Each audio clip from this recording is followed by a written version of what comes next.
It's historic, the ability for us to put this on and to culminate today as we're doing, the opportunity to showcase talent, to bring camaraderie, to bring everything that interscholastic competition would bring to a school. It's extremely exciting, extremely gratifying to see all the hard work and everything pay off, and this girls flag football state championship, this official IHSA state championship, come to fruition. And here is Kimora Strong into the open field, into the end zone for the first score of the first ever state championship game. Well, the growth has been tremendous. You know, we started back in 2021 with 22 teams, 60 teams the next year in 2022. Last year we had 109 teams. This year we're about 164 to 170 teams statewide. The potential is endless. You know, there's 800 high schools in the state of Illinois, and you know, it's our goal that every high school that has girls will have a girls flag football team. Get it to Z, get it to Z. You know, the coaches have been big time for these girls. Just to be able to see a lot of these girls having not only male coaches, but also female coaches come in and step up and be able to say, hey, my head coach has been able to help me. We got to hold them on defense, make them turn it over, and we have to go down and score. No excuses. Here's Jordan again with the high launch touchdown right into the hands of Kimora Strong. Beautiful play. In years to come, we'll look at this inaugural year, and in, you know, celebratory years, 25 years, 30, 40, 50 years from now, these girls that have had this opportunity will be celebrated decades from now. Well, the whole goal behind girls flag football wasn't just about the girls playing the game. We want girls to be able to develop those life skills that are going to serve as their foundation for success in life. And we've given them this platform of girls flag football to build and learn those skills. Here come the Vikings. Lily Friend with the long pass, and it is caught by Asia Poiraz for the touchdown. 34 yards. Yeah, these girls are the role models. These are the pioneers. They're going to remember, they're going to be doing this because of girls flag football being a high school sanctioned sport. Your Palatine Friend Vikings are the first ever girls flag football state champions. They've been playing powder puff for their whole life and playing just, you know, with the boys, and now I'm glad that they have their own individual sport for women. It's a big step for them. I'm very overwhelmed with like a lot of emotions. I'm happy. I'm very proud of my team for like coming this far, because a lot of people, they didn't understand how big this was. It's hard to say in words, to be able to be here today, to witness and appreciate everything that the girls are doing from the ground level. Honestly, it's a dream come true. For a long time, girls and women have been on the outside looking into this game, right? And they've been given the message, or maybe thought, that this game wasn't for them. And really it is for them, and that it's their game, and that they have ownership of it, and that they are the future of the game. And we're gonna see that continue to transcend what happens on the football field. We all love football, and now we have a little bit of that football in us, because girls can also play football as well. Hancock Stadium getting ready for the 8th and final championship game this weekend. It is Loyola taking on York, and it's up next right here on the IHSA television network.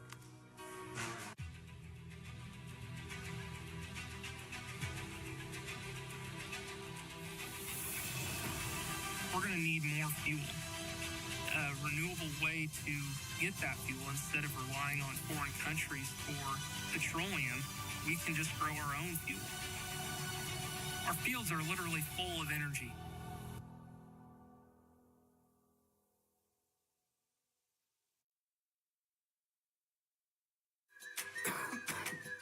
Coughing and throat feeling sore? We've got medication to get you out the door. Earache, pink eye, bug bite, or rash? Our wonderful staff will treat you in a flash. What about sprains, strains, and minor fractures too? Don't worry. Our x-rays reveal what's hidden from view. Need care after 9, 10, or 11? Our virtual care's got you 24/7. OSF on-call urgent care, in person or virtual. We're always there. Home is more than a place. It's full of the people and moments that matter most. Providing for loved ones, expanding your horizons, or simply living the life you love. With all you have to protect, choose insurance you can count on. so you can experience more of what you live for. Country Financial. Experience more.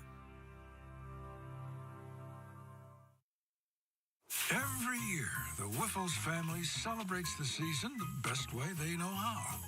And every year, they add a little something new.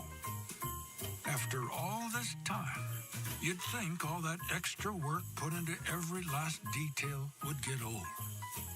Well, think again. Whiffles Hybrids. Season's greetings from our U.S. farm family to yours.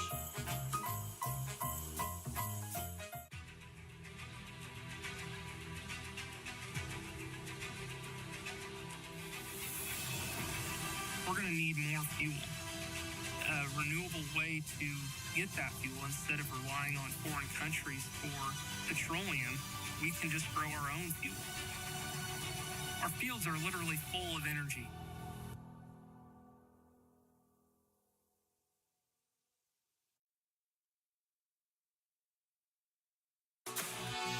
Hancock Stadium getting ready for its 8th championship game of the weekend. Loyola taking on York. It's the Ramblers and Dukes up next. Merry Christmas! From all of us here at Sam Lehman of Champaign, we want to wish you a Merry Christmas. Join us in the spirit of giving by supporting Toys for Tots. Let's spread joy together this Christmas season. Ho, ho, ho! Give joy this holiday season. Bring your new on-ramp toys to Sam Lehman Auto in Champaign as part of the WCIA3 Toy Drive benefiting Toys for Tots. Bring joy to children in our community. More than 6 million kids in the U.S. have ADHD. Many aren't getting the support they need. At understood.org, we can help. Sometimes in class, the only thing your child can focus on are the thoughts racing through their head. Why can't I just pay attention? Why am I always falling behind? Why do I feel so alone? So different. Your child is looking to you for answers, to help them make sense of it all. But as a parent, you probably have a lot of questions too. What should I do next? Where do I even start? At understood.org, we provide parents with the resources they need to help kids with ADHD thrive. Your child wants to thrive. Be the reason they do.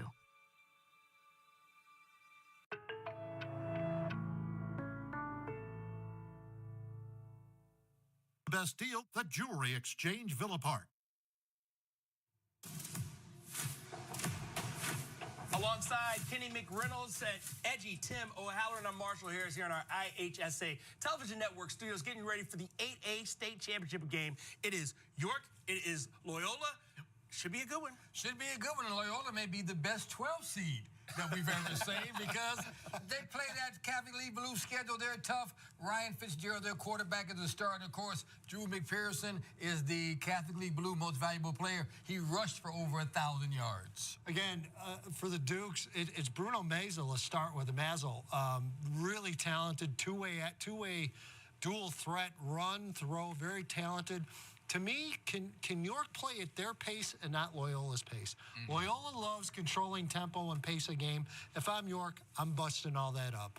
All right, we will see how these two teams will fare. Of course, Loyola, they're trying to prove that the third time is indeed the charm, looking for a three-peat, trying to follow in the footsteps of Nazareth Academy earlier today. And then, of course, you just saw Mount Carmel get its third straight state championship. For more on this game and maybe who to keep an eye on when these two teams take the field, let's head out to Hancock Stadium and Dave and Chris. Guys?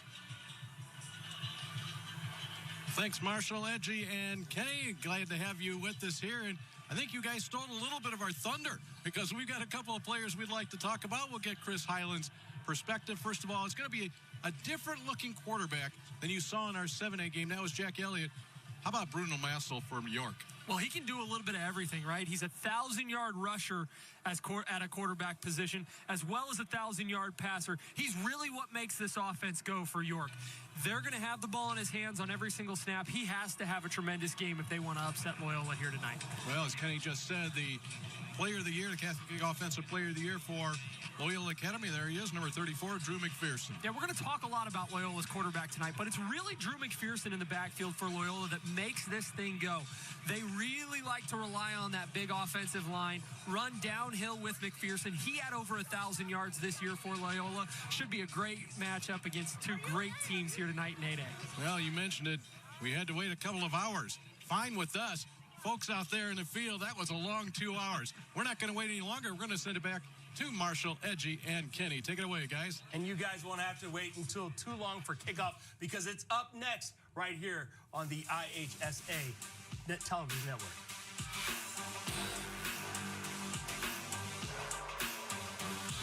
All right, let's go. I'll strap for the kids, and you get something for the dog. Sounds good. Let's do this.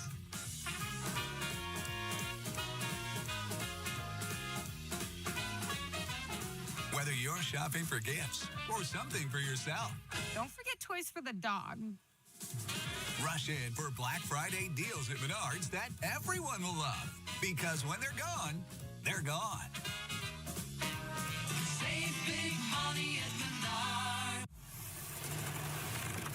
Imagine going from the classroom to the big stage. This territory, this place, our home, isn't just for learning, but for understanding the very power of what imagination actually means. A place where you can go from player to coach, from the ground to the sky.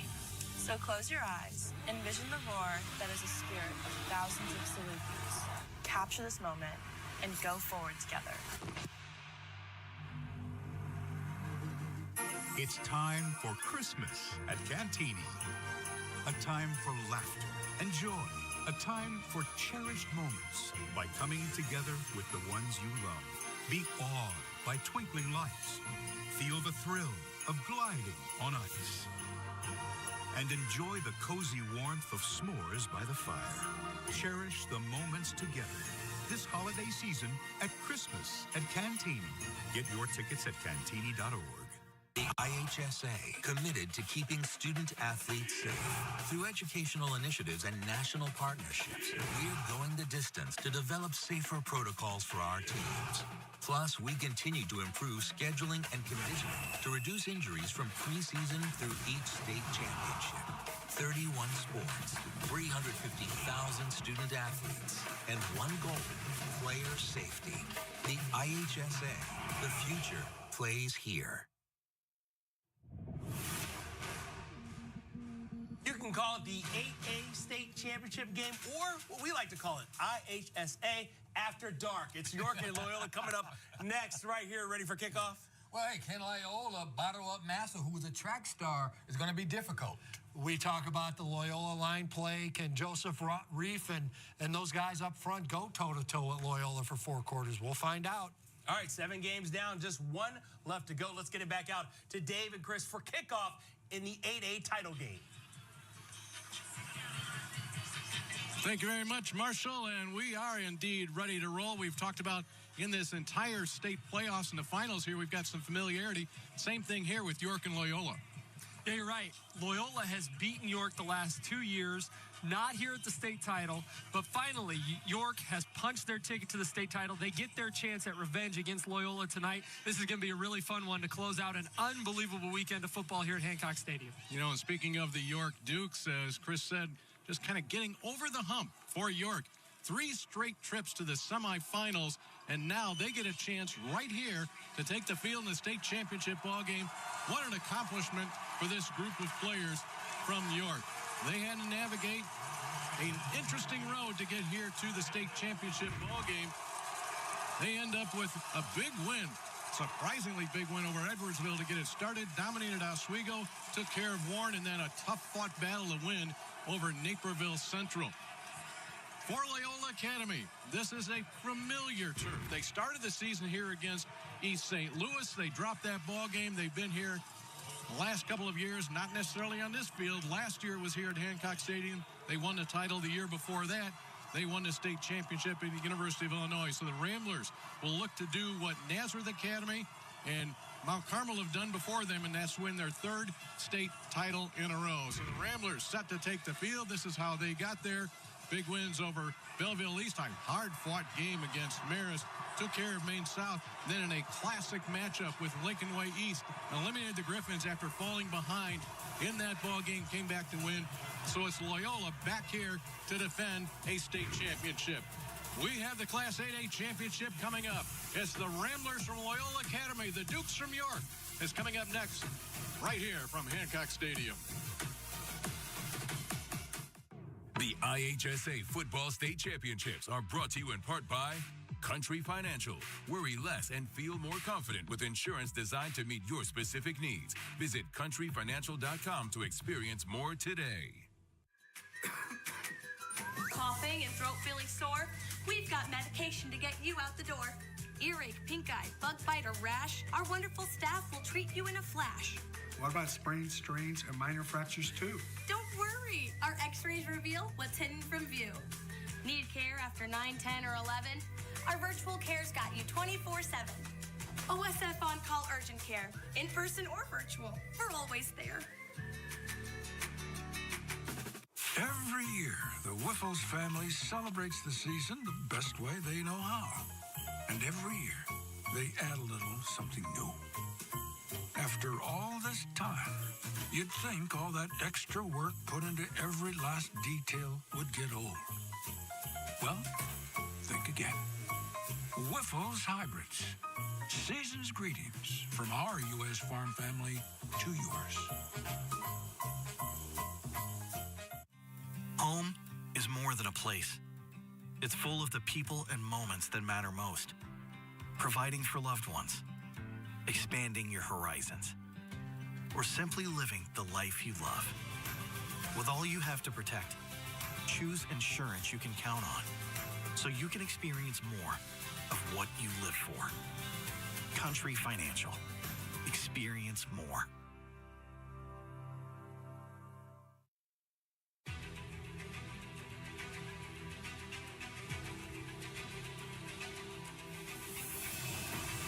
We're going to need more fuel.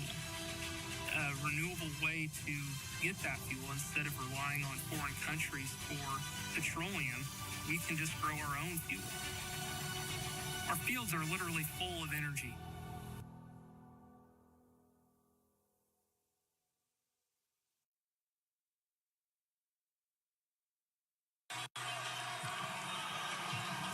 Nine o'clock here on a Saturday night, the final high school football game of the year matches York and Loyola Academy. Welcome back to Hancock Stadium. Along with Chris Highland, I'm Dave Bernhardt. Third member of our broadcast crew is down the field. That is Nicole Sedevy. Thank you, Dave. Well, you and Chris talked about Drew McPherson of the Ramblers and his running game as one of the key players to watch. He has over 1,000 yards rushing. We've heard it a bunch of times. I'm sure we'll hear his name a lot throughout this podcast. But when I spoke to head coach Bo Deschereaux from the Ramblers this week, he said something that won't show up on the stat sheets and something that people don't talk about enough is his ability to block. Well, we'll see it tonight as the Ramblers get started on offense first. McPherson is going out there with his senior quarterback and best friend Ryan Fitzgerald to kick off this 8A class title game. All right, they're both headed to Iowa following this game, following their conclusion of their senior year in high school. 23 degrees here at kickoff. It feels like 12 degrees the wind coming out of the west at about 12 miles per hour, and that to you at home means it's coming from the near side to the far side. York did win the toss. They chose to defer to the Ramblers to get the ball first. For York, it'll be John O'Connor to kick off.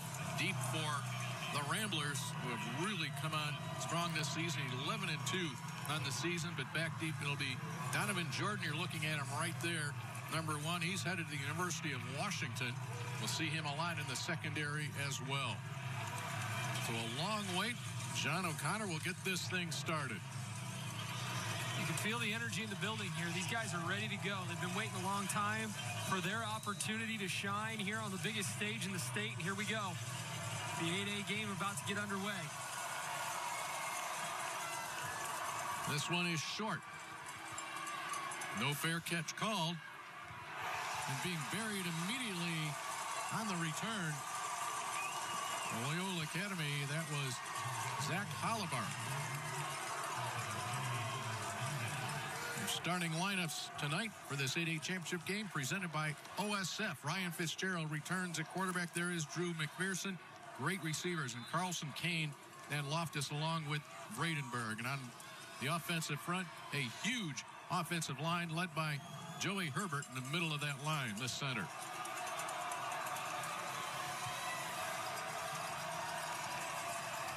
Fitzgerald will shift a couple of tight ends to the right side.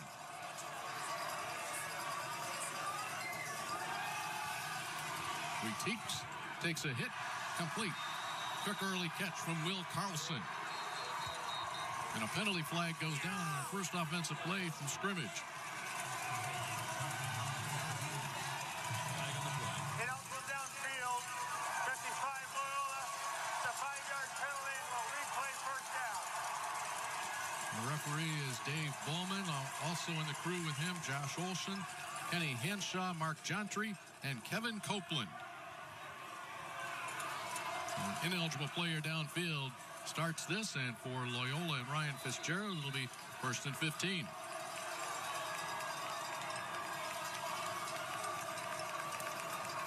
Loyola offense averages 31 points per game. York gives up just 16. McPherson to carry. He bursts through to the 35-yard line. It'll be a gain of almost 9 yards. And here are your defensive starters for York. And those starting lineup presented by OSF. Joseph Reed headed to Notre Dame. He anchors that defensive line. We'll see him also on the offensive side. Jimmy Connors goes both ways. Leading tackler is Evan Gaughan, one of the linebackers. And the defensive secondary, Eddie Sika, Aiden Link, Drew Richardson, and Riggs Cole. Fitzgerald on the handoff. Bouncing to the outside, but that is it. Denied on the play that time by Eddie Sika. A couple of good stops there by the York defense as they force a quick third down here for Loyola. Loyola's going to spend a lot of time in this two tight end set.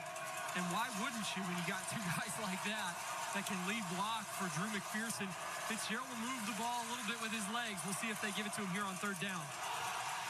And able to control it, and luckily so, is McPherson. And he is quickly swallowed up, and that will force a quick punt here for the Ramblers. Ball was right in Fitzgerald's hands there.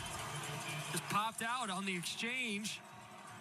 It's a good snap. They're lucky that that ball falls right into the lap of Drew McPherson so that they can get this punt off. That could have spelled disaster for Loyola. York with a lot of momentum in the first couple of minutes here of this ball game. Simon Kodowski is deep for York. The punter, Zach Zeman, gives him a lot of respect. Zeman spirals this one down. Kodowski will let it hit at the 25.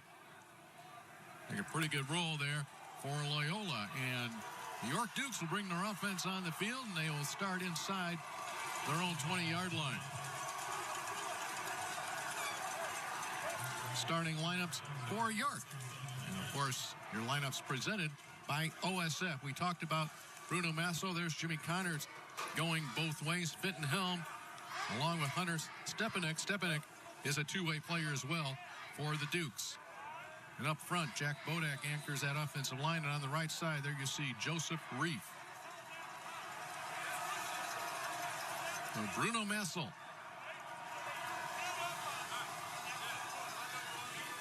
Short handoff, short gain near the 20-yard line.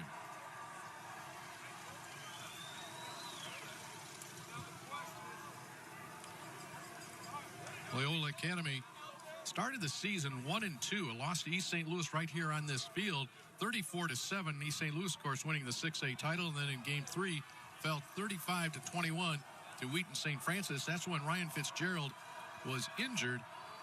And since then, Loyola's run the table. Massel will keep it himself. Bruno Massel, a sprinter, a state qualifier. is able to stay on his feet until the massive scarlet maroon buries him under. Looks like he might be just shy here on third down, but you talked about the start to the year for this Loyola Academy team, Dave. This is not a program that is accustomed to having a losing record at any point in the season. It doesn't matter when it is.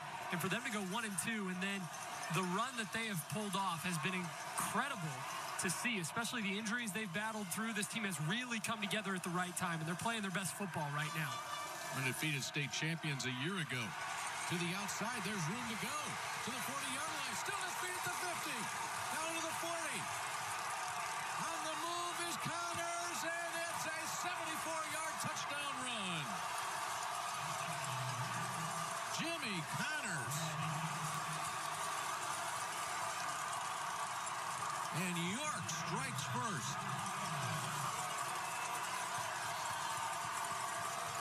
What a start for York. Third down and 1. I think everybody in the building thought they were going to keep it in the hands of Bruno Massel. Instead, they go with Connors, and why not? He's got over 800 yards on the season. And that right there might have been the biggest run of his entire career, as you're going to see him break loose for a 74-yard house call. What a start for York. You absolutely cannot draw it up any better in an early 7-0 lead for the Dukes.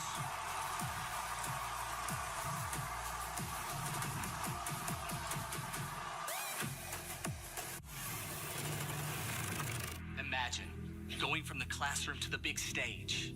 This territory, this place, our home, isn't just for learning, but for understanding the very power of what imagination actually means. A place where you can know, from player to coach, from the ground to the sky.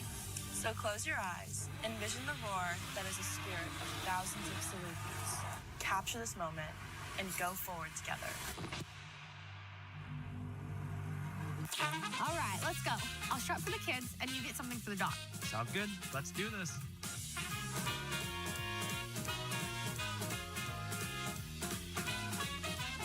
Whether you're shopping for gifts or something for yourself, Don't forget toys for the dog. rush in for Black Friday deals at Menards that everyone will love. Because when they're gone, they're gone. Save big money at Menards. The IHSA Football State Championships are brought to you in part by Menards. Save big money on all your home improvement needs. And by SIU Carbondale. Imagine the possibilities.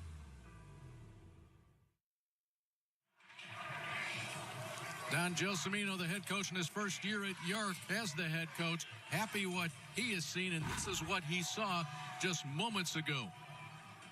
Well, York does a really nice job with the arc block by the tight end here. They're going to leave the defensive tackle unblocked in that three-man front, and Massel might even be reading that because you saw there were two offensive linemen going the other direction. That's a really popular play right now in high school football, where they're sending the offensive line and they're trying to get that defense in motion one direction. You're actually going to pull two guys that way, and all Massel, the quarterback's going to do is he's going to read that defensive end, and if the defensive end crashes, he hands the ball on the sweep to the outside. That's exactly what he does when he gives the ball to Connors there, and he's off to the races. He's only got to make one man miss. He does that, and it's a 74-yard touchdown run to start the game for York. So the decision to defer until the second half certainly plays out nicely for the York Dukes. John O'Connor will hit it high, short. Don't want to give Robinson any chance here for a return. It'll be good field position for Loyola Academy. And they will have it at about the 35-yard line. Gavin Bradenberg on that short return. And here come the Ramblers. Loyola averaging 324 yards of offense per game this season. That first drive stalled on that very first penalty that we saw on play number 1. Fitzgerald, time, quick pop to McPherson. McPherson avoids one man, takes a big hit, and is buried down. We talked about McPherson on the ground over 1,000 yards. He is also the leading receiver, 56 catches for 678 yards coming in. He gets 13 on that catch. Well, if you've watched Loyola in the last couple of years in the state title game, he's been all over the football field. They like to split him out. They can put him in the backfield. He can do just about everything. And you're going to see him in a lot of spots tonight. But he's kind of the Swiss Army knife for this offense that really makes everything go. McPherson again. He'll get to the outside.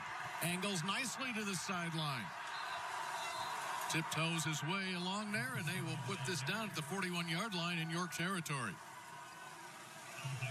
This is where Loyola is so dangerous. When you can put Chase Williamson and Brandon Loftus on the same side, and they can swallow up safeties and corners on sweeps like that and set the edge for a guy like McPherson who runs the ball hard, and that's really tough to stop. You're going to see both those guys now are split out to the bottom of your screen. They like to run screen passes to the outside here. Let's see if they do it. Fitzgerald to keep.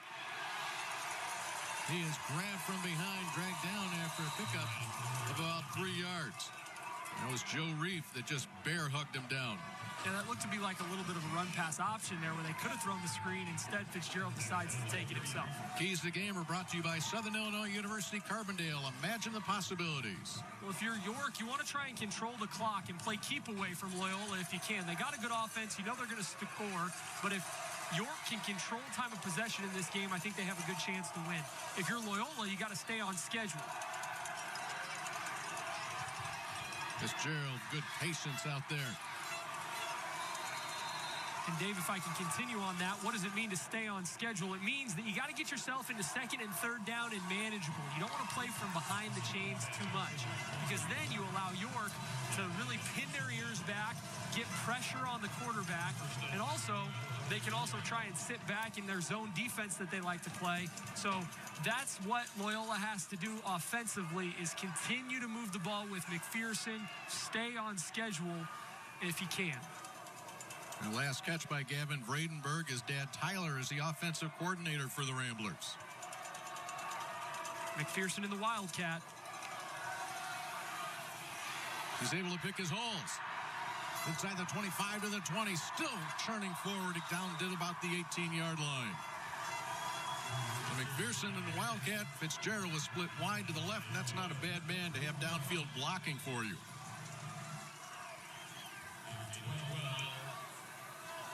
So Loyola Academy getting yardage in chunks. Ramblers on their second possession inside the red zone.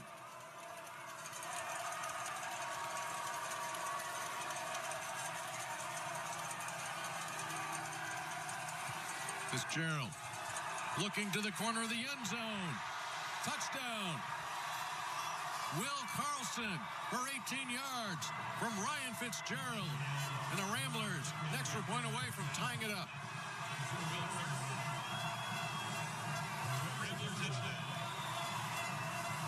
Will Carlson, 6 foot, 188-pound senior, with his ninth touchdown catch of the year for Fitzgerald, his 22nd touchdown pass throwing. And you're going to watch him go up and get it. What a job there by Carlson, the senior, to go grab that football. It's just a smash concept by Loyola on the outside. The furthest outside receiver is going to run a little hitch. That's going to hold the corner down in that low zone. And then the corner route by the inside receiver over the top to the back pylon. Fitzgerald puts an outstanding ball right on Carlson, and we got a tie ball game. Fitzgerald, 3 of 3 in that drive, 3 different receivers. Carlson, the touchdown grab.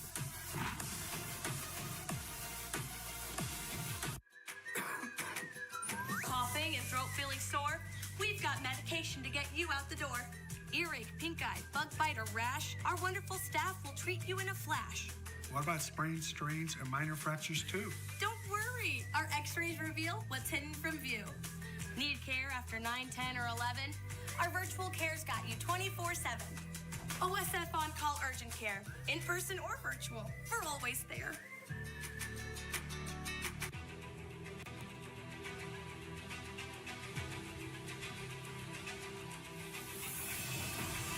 we're going to need more fuel. A renewable way to get that fuel instead of relying on foreign countries for petroleum. We can just grow our own fuel. Our fields are literally full of energy.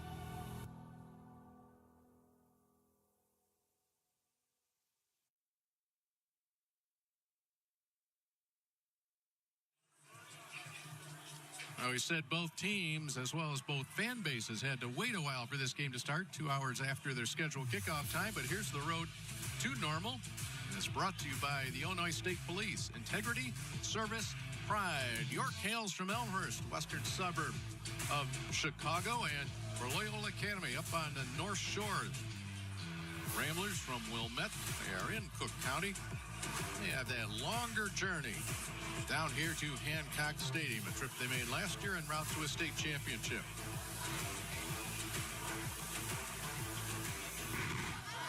So you talk about time of possession versus the big play. Well, the one single big play came from York. The time of possession, thanks to double-digit gains down the drive, goes to Bo Deschro's team. That's the Loyola Academy Ramblers. Yeah, back and forth we go early on in this first quarter.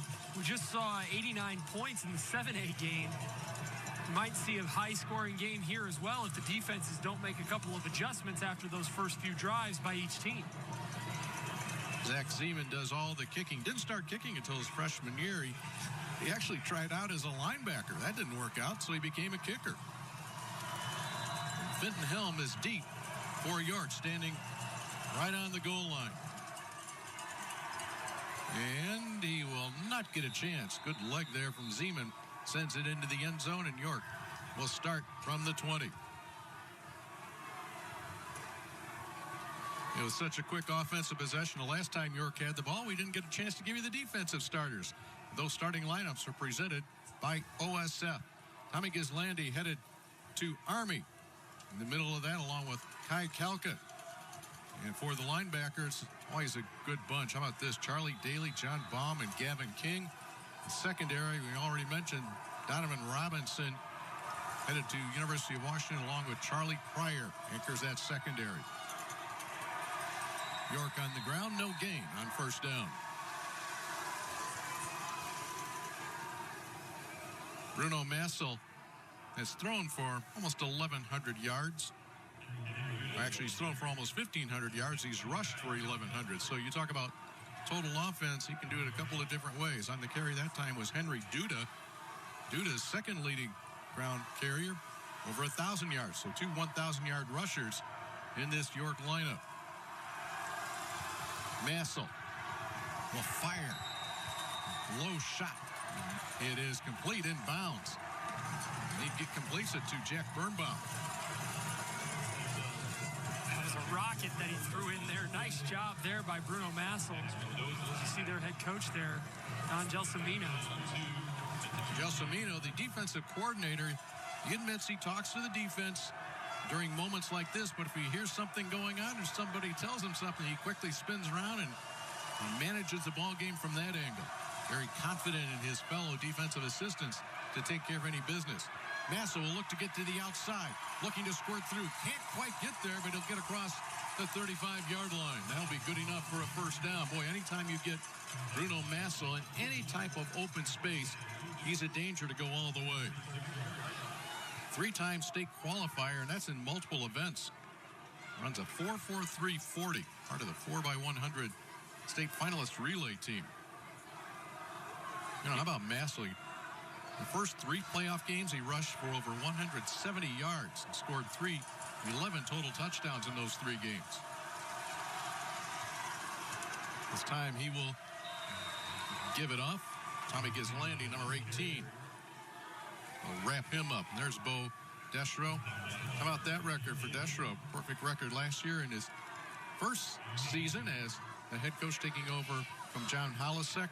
So he said a couple of early losses this year for Loyola. He's had a number of sons come through this program. Longtime assistant at Loyola Academy. You mentioned their former coach, John Holisek, back on staff now. Deschro kept asking him. He finally said yes this year. He's back on staff, helping coach linebackers.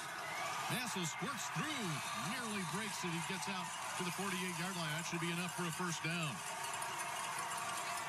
Quick acceleration from the 5'11 senior. And you can see Massel, he's going to run inside, he's going to run outside. Does a good job of following a couple of blocks on that counter play. York not as big up front as Loyola, but man, they can get after it. I watched a couple of their games in the playoffs, and they do a really nice job of moving the line of scrimmage, and Massel and Connors in the backfield do an outstanding job of finding the holes when they're there. Connors will get it.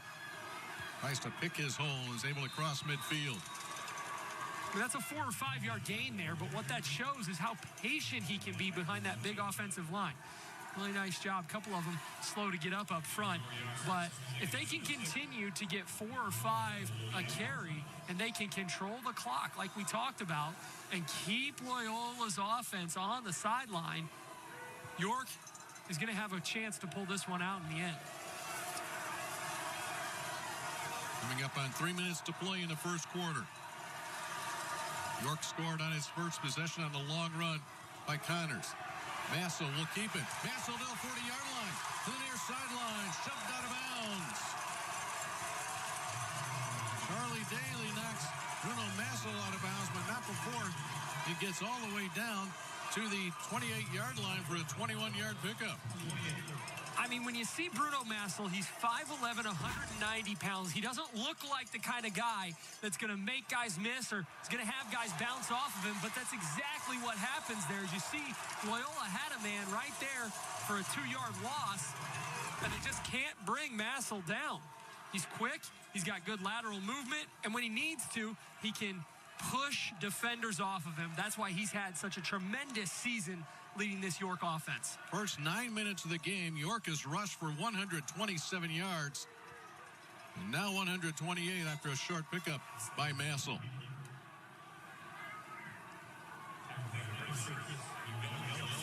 Massel will get his share of carries tonight. And you see him come off the turf a little slowly there. That's not what you want to see if you're a York fan. Maybe just taking his time a little bit, but you're right. He's going to get his fair share of carries. He's already got 5 carries so far. Jack Birnbaum along with Fittenhelm will split to the left side. Connors in the backfield, just off the right hip of Massel. Connors will get it. And a flag goes down as Connors fights forward to the 25-yard line. And a second penalty flag comes flying in. Gavin King with the tackle. 2 penalty flags on the play. And that's Connors who's limping off to the sideline.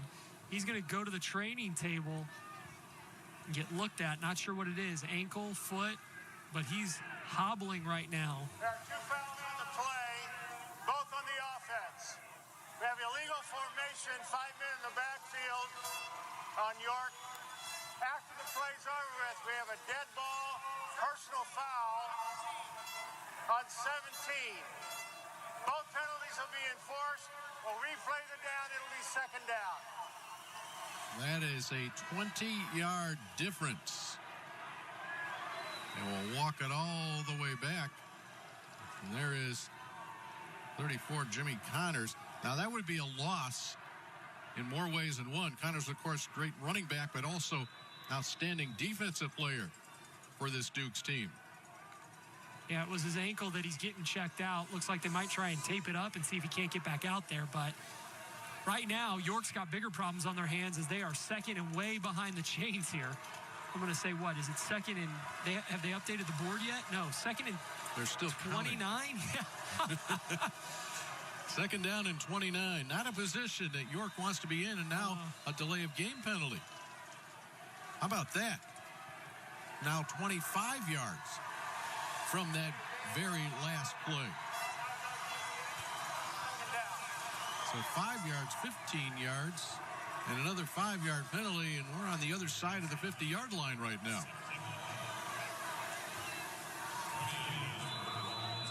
Well, if you're York, There's no play that's going to get you from 2nd and 35 to first down. So you got to try and take this thing in chunks. Looks like Loyola is going to take a timeout. They want to talk about it. But if you are York, you got to try and get 10 to 15 back right now if you can. And then if I'm York, this is probably 4-down territory already. And not because of the time left in the game, but just because you're looking at a 50-some yard field goal if you get back to the original line of scrimmage. So if I'm York, I'm thinking, hey, 4 downs here. I got 3 to try and get myself all the way back and get the first down here. Let's go back to the semifinal game for York.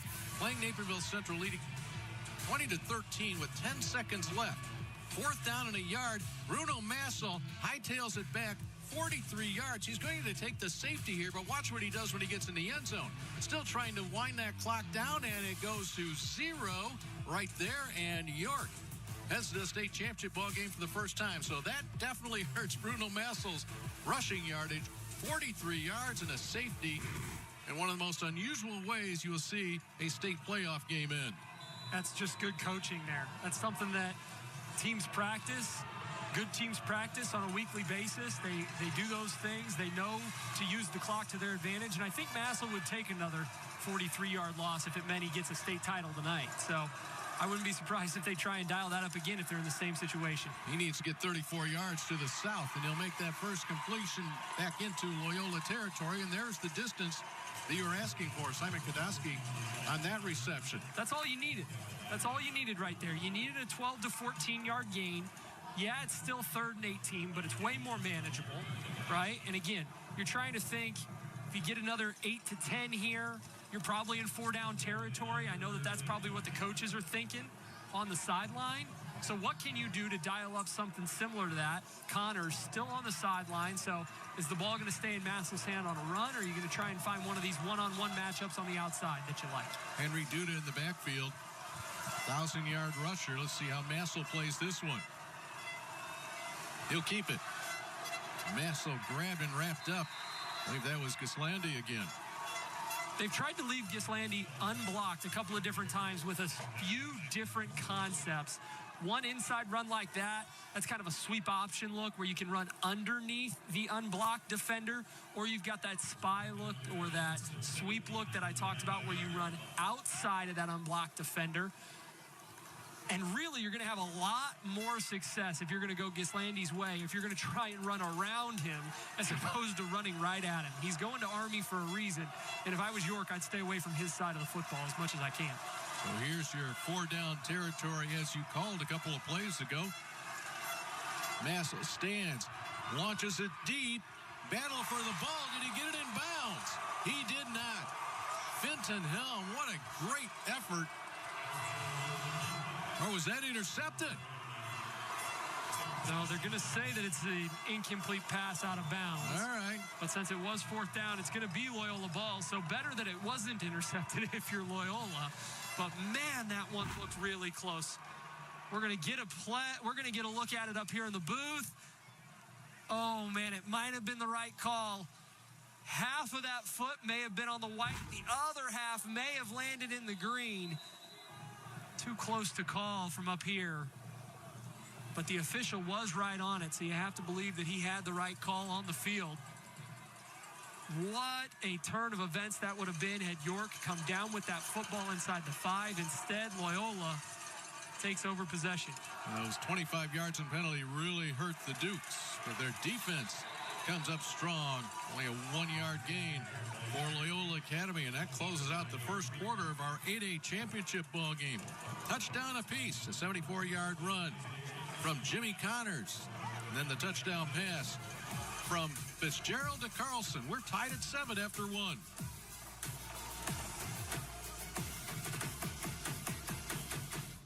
November is dedicated to the men and women who served, giving those from every branch in conflict a chance to share their stories. Join us every Tuesday at 6 this month as Brandon Morano covers the stories of their work, service, and salutes those who have fallen. WCIA3 is honoring Veterans' Voices as a part of Celebrating Central Illinois. Sponsored by the McDonald Group, S&K Buick GMC, Copper Creek Contractors, and U of I Community Credit Union. When I was 10, my mom got deported. We had a difficult time, and I feel that's why I didn't get to finish school. Jessica has been through a lot in her life from early childhood. My husband is really supportive in a way that he pushed me to go back to school. She came in looking to complete her diploma, as she had a family she had to take care of. Anytime she needed help, we provided her help. She realized that we were here for her. She wants to have a career so her kids can look up to her. My graduation, it was something I will never forget. I couldn't explain the emotion I was feeling because people like you and me sometimes may have doubts in ourselves, but I feel that everything's possible. Jessica's future is brighter than ever. Find free adult education classes near you at finishyourdiploma.org. It's that wonderful time of the year when the spirit of giving shines brightly in Central Illinois. Join us for the WCIA3 Toy Drive, benefiting Toys for Tots on Thursday, December 5th from 6 a.m. to 7 p.m. Share your holiday spirit by donating new and unwrapped toys at our back lot or our Danville drop-off site. We'll also be accepting cash donations to help spread even more cheer. The WCIA3 Toy Drive, December 5th. Together, we can make a difference this holiday season. The best Black Friday furniture deals are only at Ashley.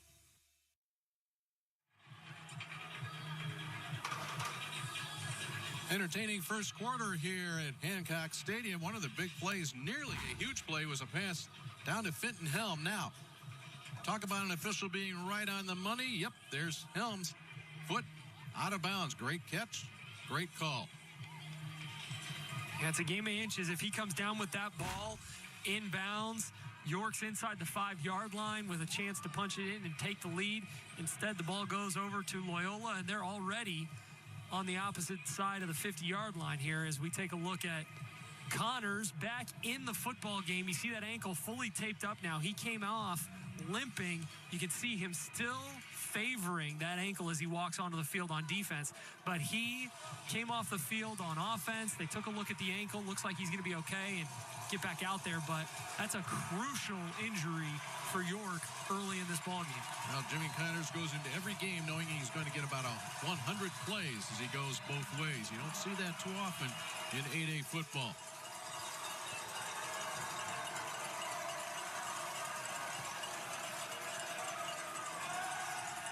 Fitzgerald has time. He's going to go deep and a little bit too long, a little off the mark for Owen Joyce. Drew Richardson, number 21, on the coverage for the Dukes. Yeah, really good coverage there by Loyola.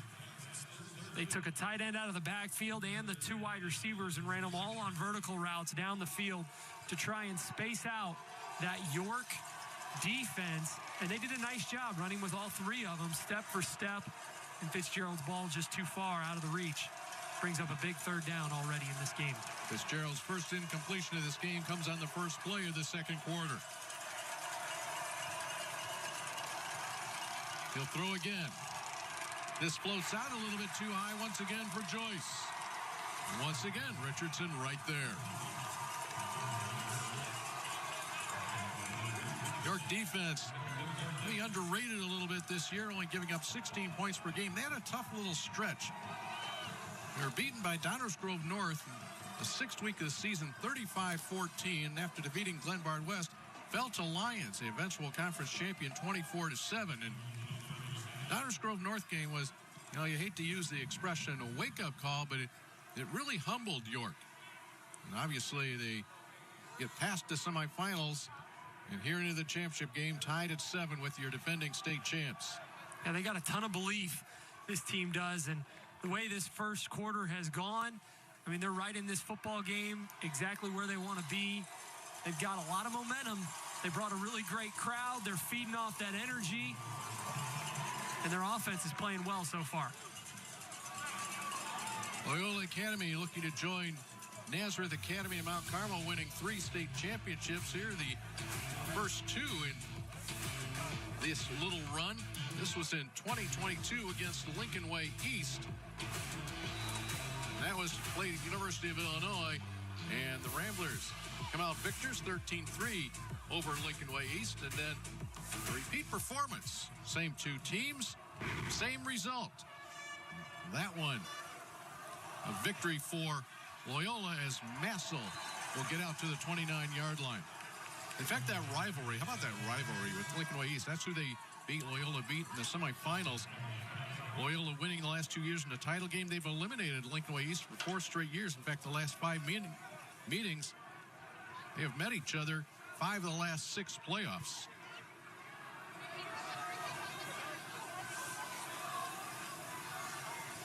Jimmy Connors back in on the offensive side of the ball. You didn't think keep him out for long, did you? He will get it, tries to pick his way through. Not too much room there. Yeah, I'm interested to see him get up off this pile, and he's not. He's not getting up at all. That is a worse sign than we saw moments ago for York fans. Yeah, as soon as he took that ball, I was wondering, you always want to see how does a guy get up off the ground when he's had an injury, and to not see him come up at all, not a good sign. You just feel for the kid, man. He's trying to gut it out. He's trying to do everything he can in the state title game for his teammates, and I just don't know how much more he's got left in the tank. And you see his teammates there just kind of moving around, and some of them for that shot were just taking glances over their shoulder to see whether Connors was on his feet. Now Don Gelsomino, the head coach right there, talking to Connors. Gelsomino calls him a throwback player. Leads by example. And how about Jimmy Connors? A 5.0 GPA, a 35 ACT, and then Gelsomino laughs because he said, you know, if he'd have gone harder, you'd gotten that 36. But that is not a good sign right there. No weight at all on that right ankle. Boy, and it comes with 10:48 to play in the first half. Yeah, that's going to be a big loss for York if he can't come back into the football game. I mean, you talk about a kid who's getting everything he can out of the high school experience, right? He plays both ways on the football team, gets a 35 on the ACT, great student athlete in every aspect of the word. And to see him come off the field in the state title game with an injury like that, it's just tough to see. So you hope that maybe he can get back out on the field at some point, but obviously his safety, the most important thing right now for York, that head coaching and that coaching staff. Massel may have to shoulder a little bit more of the load, and he's able to pick his way through. That will be close to a first down. He may have it.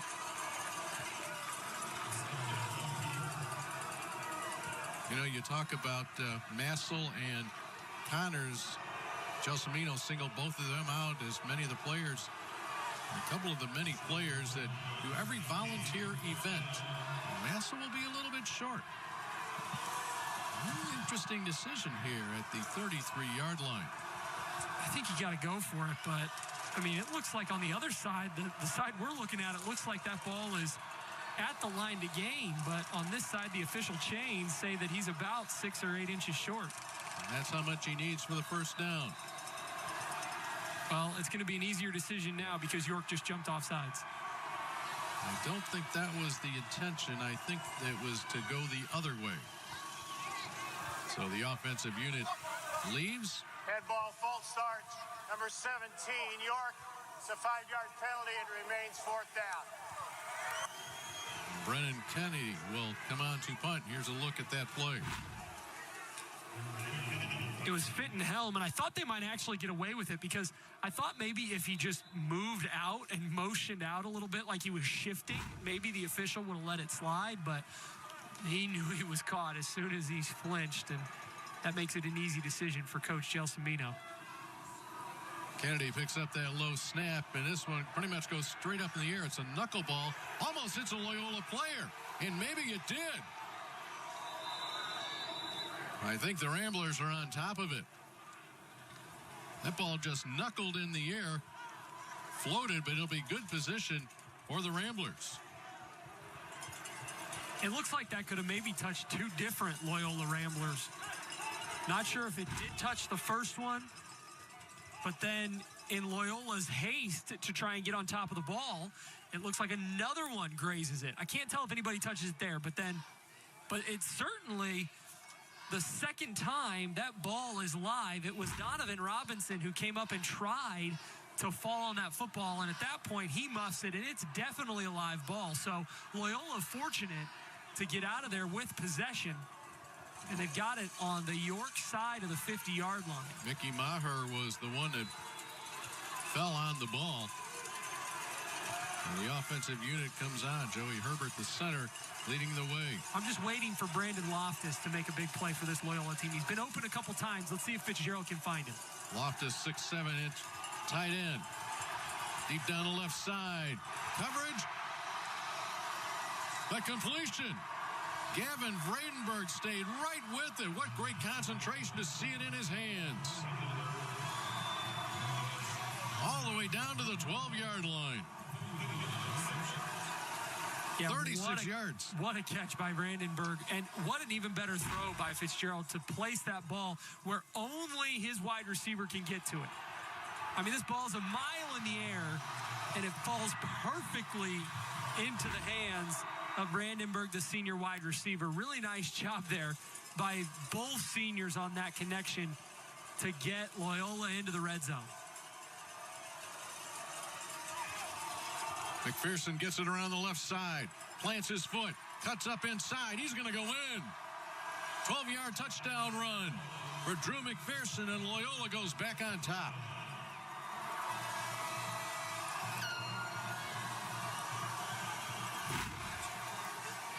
It's a great run by McPherson. It's an even better block out there by Conlon Kane. It looks like out there. Was that him or no? Was that Brandenburg who just caught the big play to get him down there? I think it might have been Gavin Brandenburg with an outstanding block. A couple of big tight ends out there as well that we already talked about. Chase Williamson blocking on the edge for Loyola.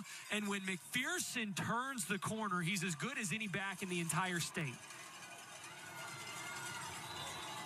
Zeman, the high and accurate extra point in Loyola, scoring the last two touchdowns of this game, takes a 14-7 lead. Two-play drive. Here's the final 12 yards from McPherson.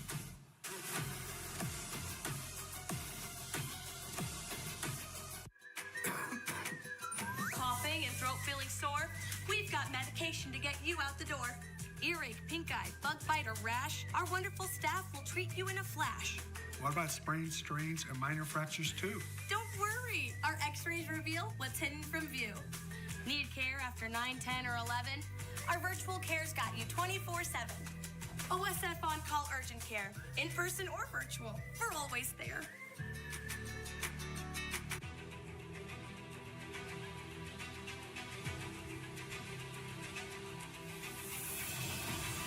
We're going to need more fuel. A renewable way to get that fuel instead of relying on foreign countries for petroleum. We can just grow our own fuel. Our fields are literally full of energy.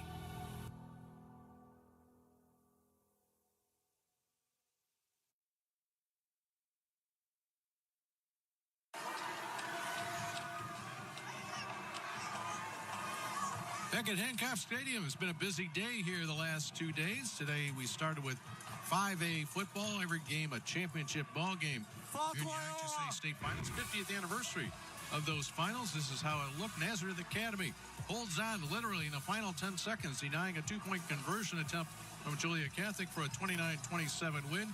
Third straight title for the Roadrunners. And East St. Louis, tight ball game, broke away for that 20-point win over Geneva. Geneva making its first appearance in the state title ball game.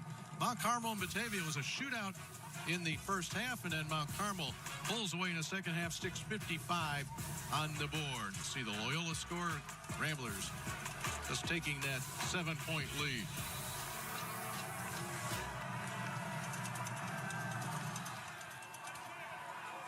kick deep and into the end zone. And, you know, we look back at the events leading up to that touchdown by Loyola. It was an injury to Jimmy Connors that really started a downward spiral for York. Yeah, it started on second down when Connors, who had gotten his right ankle injured earlier in the game, took the handoff from Massel and just wouldn't get up off the turf. You kind of felt the sideline deflate a little bit at that moment, and then York gets stopped short on third down. They get the penalty on fourth, and then after a bad punt, 2 plays later, Loyola's in the end zone, and they've got all the momentum. Let's see if York can swing some of that back in their direction now. Massel on a little delay. He's able to get through. Bruno Massel, he's got wheels. Massel to the 45, stays on his feet. He's at the 30, far sideline, and that is it. Oh my goodness, what a run from Bruno Massel. Well, is there a better way to get a jolt of life into your sideline than a kid like that who can run a 4.4 and has some electricity to him? Look at Massel. Shedding tacklers left and right, staying on his feet.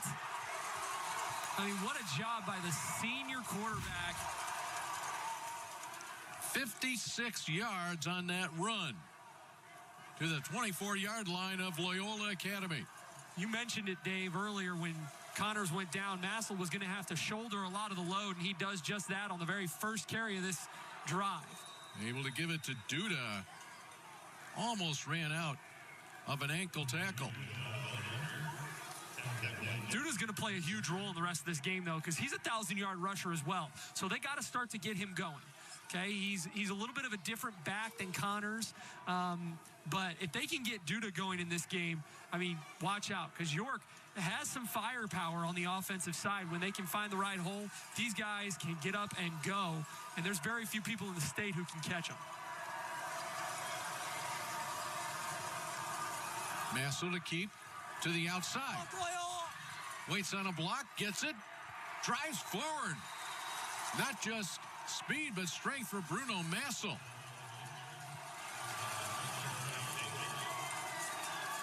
So they're just running quarterback counter with Bruno Massel. It's their favorite run play in their offense. Now, Loyola's doing a really nice job. That play side defensive end is closing. You see there, both of those guys close, and that pulling guard and that pulling tight end, they have to log. That's called logging those blocks, which means that Massel has to bounce the ball to the outside. Now, the problem is York's wide receivers are doing a really good job of blocking downfield. And so Massel's able to get some really big runs. Duda driven down in the backfield.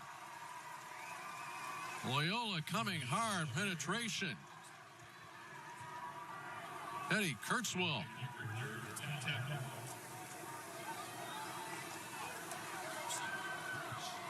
Make that Nick Richter on the stop. And a loss of about 3.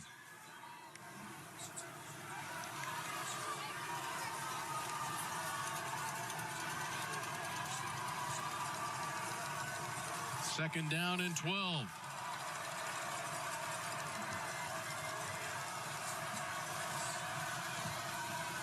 Massel to throw. Quick pass. Completion. Inside the 5-yard line. He found Benton Helm.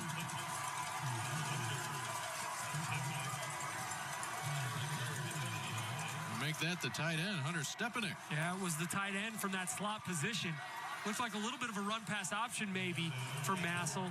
And he does a really nice job to go up and get that football. Gelsomino wants to talk about this. Looks like maybe the wrong call came in from the sideline. He called that right away. Before he even saw how Loyola was lined up, he called that right away. I don't think he liked the play that they called coming out of that timeout. We'll take a quick break. We've come back. 6:06 to play in the first half. 3rd and 1 for the Dukes. Every year, the Whiffles family celebrates the season the best way they know how. And every year, they add a little something new. After all this time, you'd think all that extra work put into every last detail would get old. Well, think again. Whiffles Hybrids. Season's greetings from our U.S. farm family to yours. Home is more than a place. It's full of the people and moments that matter most.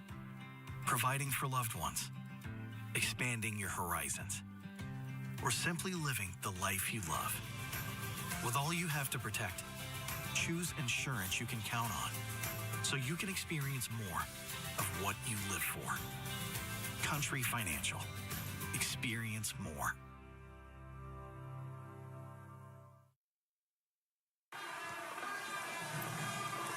York trailing 14-7, a ball at the 4-yard line, 3rd down and 1. Doesn't get much bigger than this, Chris Highland. I mean, it's just a question of which way they're going to run Bruno Massel. I mean, right? I mean, I'm not sure you put the ball in anybody else's hands other than your star quarterback. You just got to find the right concept that you like the most against this Loyola front. They've had some success when they have left the DN unblocked. Let's see if they go with something similar here. Need to get to the 3-yard line. I would not run Gishlandy's way if I were them. Massel will run straight up. He puts his head down, spins those wheels, and he is in. 4-yard touchdown run for Bruno Massel. And York immediately answers. Bruno Massel, the 5'11", 190-pound quarterback, just took it right to the defense of Loyola Academy. I mean, watch this. Bam, right there in the hole. Holy cow. He put Henry Newton back on his heels. I mean, that's the way that you lower the boom at 5'10", 190 pounds. York came to play. They were not going to go away quietly. They've got a lot of history with this Loyola team, and they want the Ramblers bad. They're giving them everything they've got tonight. What a way to close out an incredible weekend of football here in Illinois. Nicole Sedevy is down on the sidelines for us. She has an update on Jimmy Connors. Nicole. Yeah, Connors appears to be struggling with a right foot injury. He was wincing in pain, squeezing his fist when the trainers were putting pressure on it. They removed his tape, his cleat, his sock to check it out. They ended up wrapping it up again with some pre-wrap under his sock. He's been up and down off the bench, testing the pressure on it. Right now, they have some ice on it. His coach came over to check in on him, asked him how he felt. Connors replied, "It hurts." Coach said, "You tell me whether you want to go back into this game." The training staff was unclear if he'll return to this game. All right, great reporting, Nicole. And there's a gamer right there. So if he is unsure right now or in that much pain, that's not a good sign. And obviously, offensively here for York, the Dukes were able to overcome his absence. The question now is defensively. How do they make that adjustment? Well, that's a big question. I wonder if Loyola will go after his replacement early, but regardless of whether we see Connors in this game again or not, he left his mark immediately. Don't forget, it was his 74-yard touchdown run that led off the scoring for York and gave him that 7-0 lead. So whether we see him again or not, he has certainly left his mark on this game already for York. That last touchdown drive by York, 6 plays, 80 yards. Key play was Bruno Massel's 56-yard run. That drive took 2 minutes and 39 seconds. York now with 242 yards of offense. Massel accounting for 158 of those yards.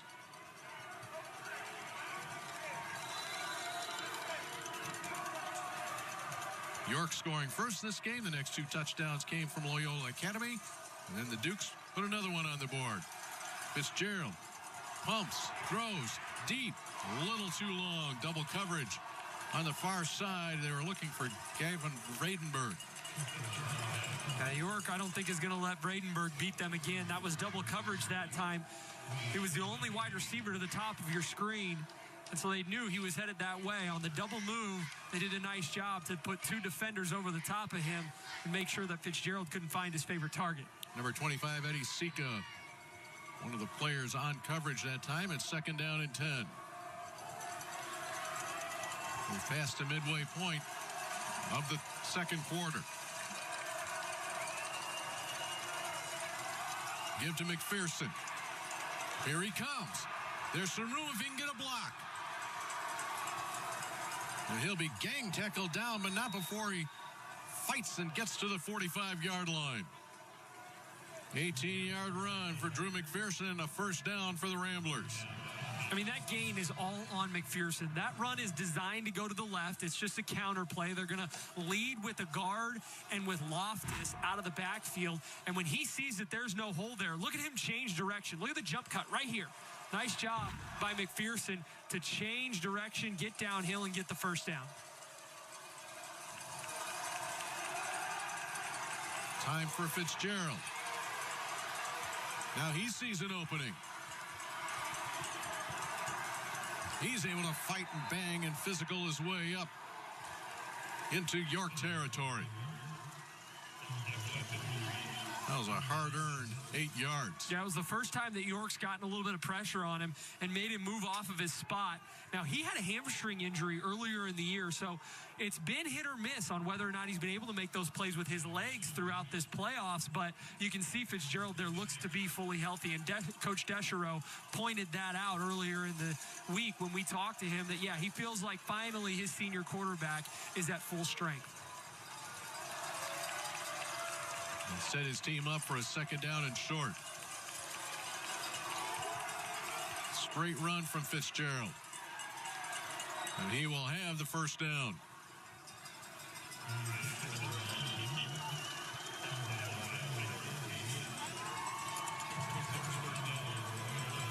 The one thing that Ryan Fitzgerald understood after that hamstring injury, he understood that he just could not rush himself back. And obviously that's a very difficult thing to do, but he started running a little bit in week 8 against Mount Carmel. That was a big win for Loyola Academy over the now 3-time 7A state champions.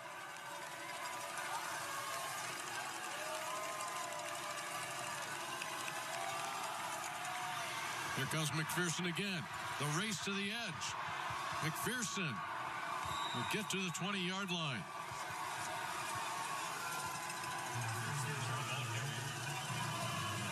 McPherson headed to Iowa, recruited to play safety. That left side of the York defense is where Connors usually is, and I believe it's 53 Thomas Hostler, the sophomore, who has come in to replace him. And so I wouldn't be surprised if Loyola continues to run in that direction and try and see if they can't find a weak spot in that York defense now that their leader, senior linebacker, is on the sideline. McPherson, 82 yards and 9 carries. He will get it again. So his average is going to drop a little below the 9 yards per carry there as he has a short pickup of about 4.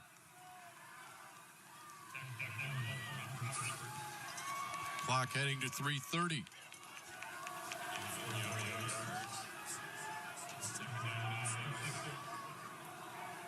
Fitzgerald gets that play call from the sideline as 3 players in fluorescent vests signaling it in. 5 of the 6 plays on this drive have been runs. Williamson motion. Out of the backfield, McPherson gets the catch. Gets a big block downfield. McPherson to the 5. Did he get in? Knocked the pylon over. That's a touchdown. Drew McPherson, a 16-yard touchdown run in Loyola. Retakes the lead. Second touchdown of the night for McPherson.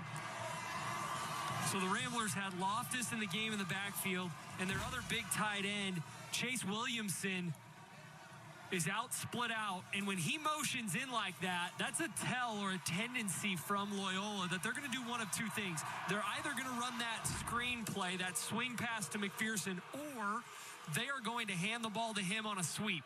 You saw that little short motion? That's so that Williamson can crack the linebacker and they can try and get outside. That's exactly what they do on the screen play, and it's pay dirt for Loyola.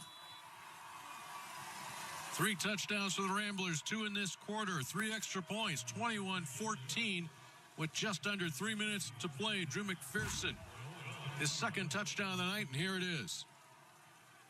Yeah, you're going to see those big wide receivers and tight ends out there blocking for him. A really nice job blocking downfield by Will Carlson.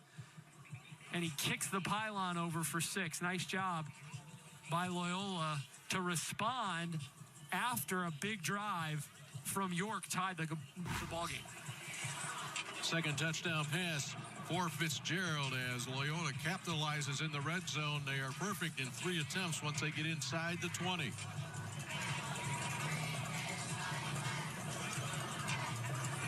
We had a 7A ball game that Batavia and Mount Carmel, very similar type of score at about this stage of the game. Actually, I should say maybe 2:58 left in the first quarter of that ball game. But each team is answering the other's touchdown. York scoring first this game. Loyola tied it. We were 7-7 at the end of the first quarter. And we've alternated touchdowns since then.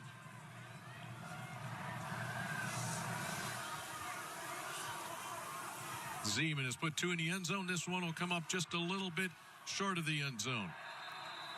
And York will start a little bit short of the 20-yard line. Drew McPherson headed to Iowa. He'll join his good buddy, Ryan Fitzgerald. Fitzgerald, a preferred walk-on. Drew McPherson, his commitment to the Hawkeyes.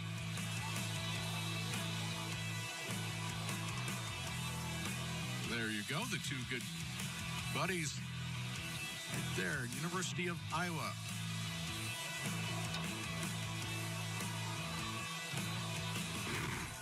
Their team has a 21-14 lead. Massel, no hole there that time.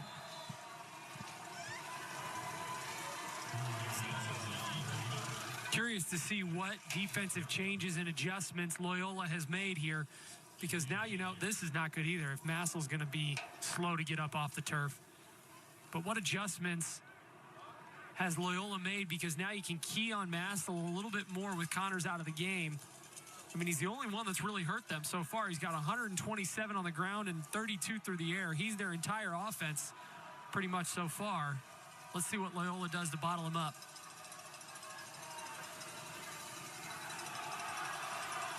He's able to squeeze through. Picks up 5, maybe 6 yards. First appearance ever in a state championship ball game for York. This is a team that missed the playoffs from 2012 to 2020. And yet, the seniors came into York after that playoff absence of 10 years. They've been to the semis 3 straight years, and now to the state championship ball game. 3rd down and 4 for the Dukes. Massel under pressure is able to get rid of it. The pass is complete out to the 38-yard line. Simon Kodowski, second catch of the night, moves the chains with 91 seconds to play in the first half. That's a really good job by Kodowski. And now York can go up tempo a little bit with 2 timeouts and still a minute or so to go in this first half. And that pass is incomplete. Bruno Massel, you talk about development in a quarterback. Of course, he had to sit behind some outstanding quarterbacks, and he has learned now that he'll go through his reads, and if it's not there, he'll take off. Well, his read was a good one there. The pass just a little bit low.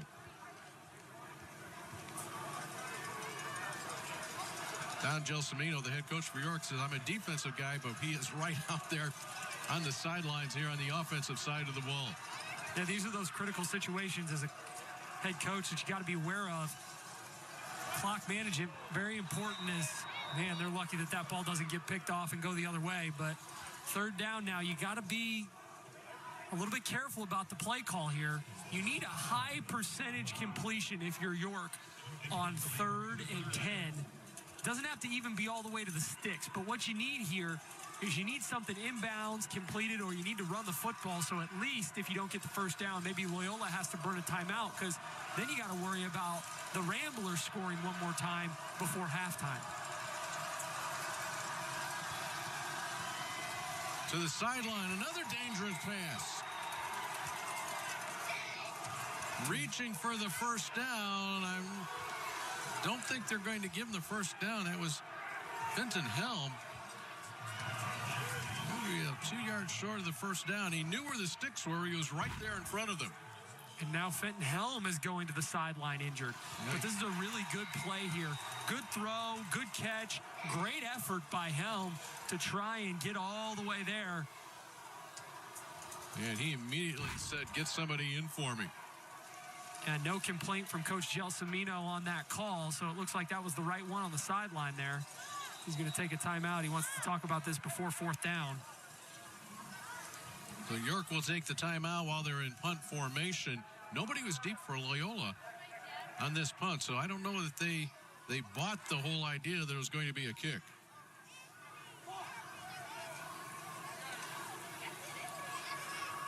We've seen some outstanding quarterbacks here in our 7A and 8A games. It was Jack Elliott in 7A. Here's Bruno Massel for York tonight.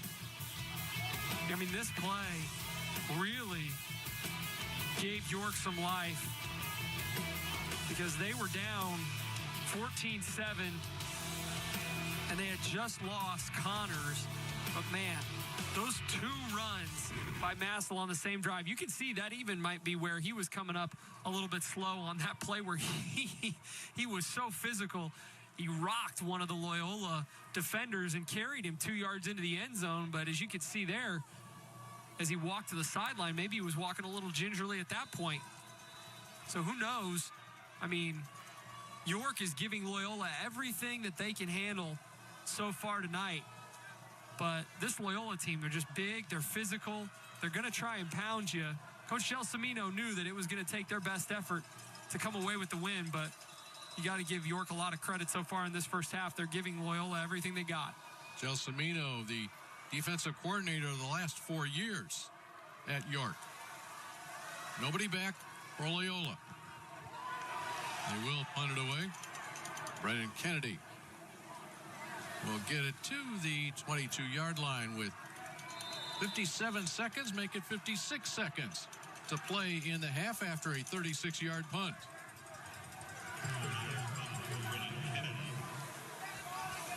So if you're Loyola, what do you do here? If I'm the coach, if I'm Coach Deschereaux, I mean, I try and push the ball down the field. I maybe give the ball to McPherson once, see if he can break a big run, and then maybe determine what my next play call is based on that first play. But Loyola has shown that they have big play potential. It's actually from this exact same formation that we saw that very long pass to Brandenburg earlier in the half. Let's see if they go their direction again. Looking more over the middle instead. To the left side, to the sidelines. Brandenburg is there, out of bounds. That will stop the clock with 51 seconds left. Loyola still with 2 timeouts remaining. Yeah, I think that's their favorite formation. When they can get Gavin Brandenburg and Loftus on the same side split out, it puts the defense in such conflict because Loftus is such a big target on the inside. And Brandenburg, he can run the entire route tree from the outside. He can run the slant, run the fade. You saw there, that was the deep out. He does a really nice job in his breaks. So those two create a mismatch nightmare for defenses. And they're at the top of the screen here again.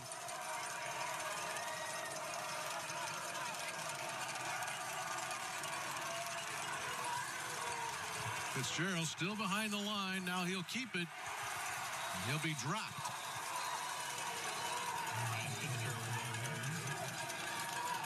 Loyola's going to take a timeout. As you see here, Fitzgerald's trying to coach up.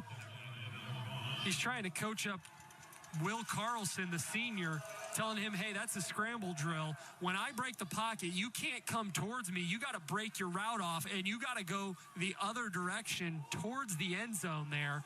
So nice job by the senior trying to tell his wide receiver what he needs in that situation.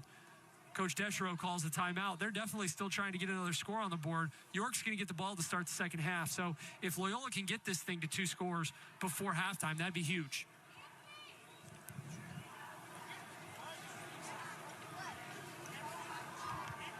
Well, if you draw up a game plan where you would like to have a balanced offense, Loyola has met that. 102 yards rushing, 102 yards passing. We've had 470 yards total offense in this first half to go along with 35 points.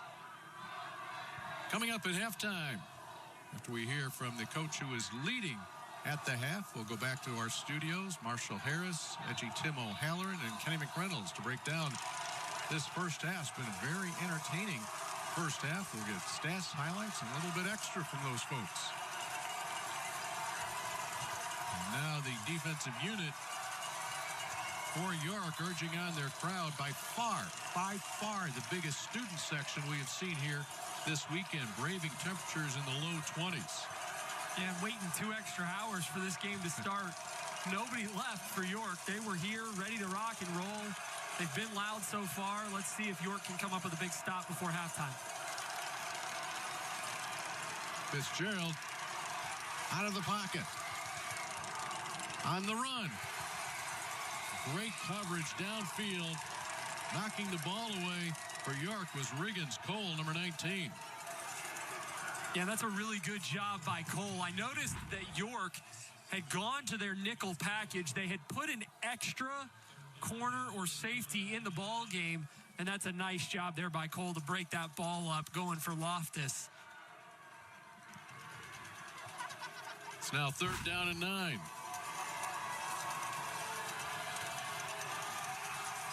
Loyola 0 for 2 in 3rd downs in this first half. Same York defense. They're going to try and bring pressure with just 3. And they get the ball quickly to the outside. McPherson, he's dangerous in open space. We'll see where they say he ran out of bounds. I think he's going to get just enough for the first down. That's what makes an offense so hard to defend. You have got a tailback that can come out of the backfield, and you can see there it's just an option route for Fitzgerald. He's looking downfield. He's trying to see if those linebackers will drop into coverage or if they'll take McPherson out of the backfield. When they drop and they don't take McPherson, it's an easy kick out to his star tailback. Up a little high there on the sidelines, working to get those sidelines, and it's Radenberg that takes hit and is driven out of bounds by Eddie Sika.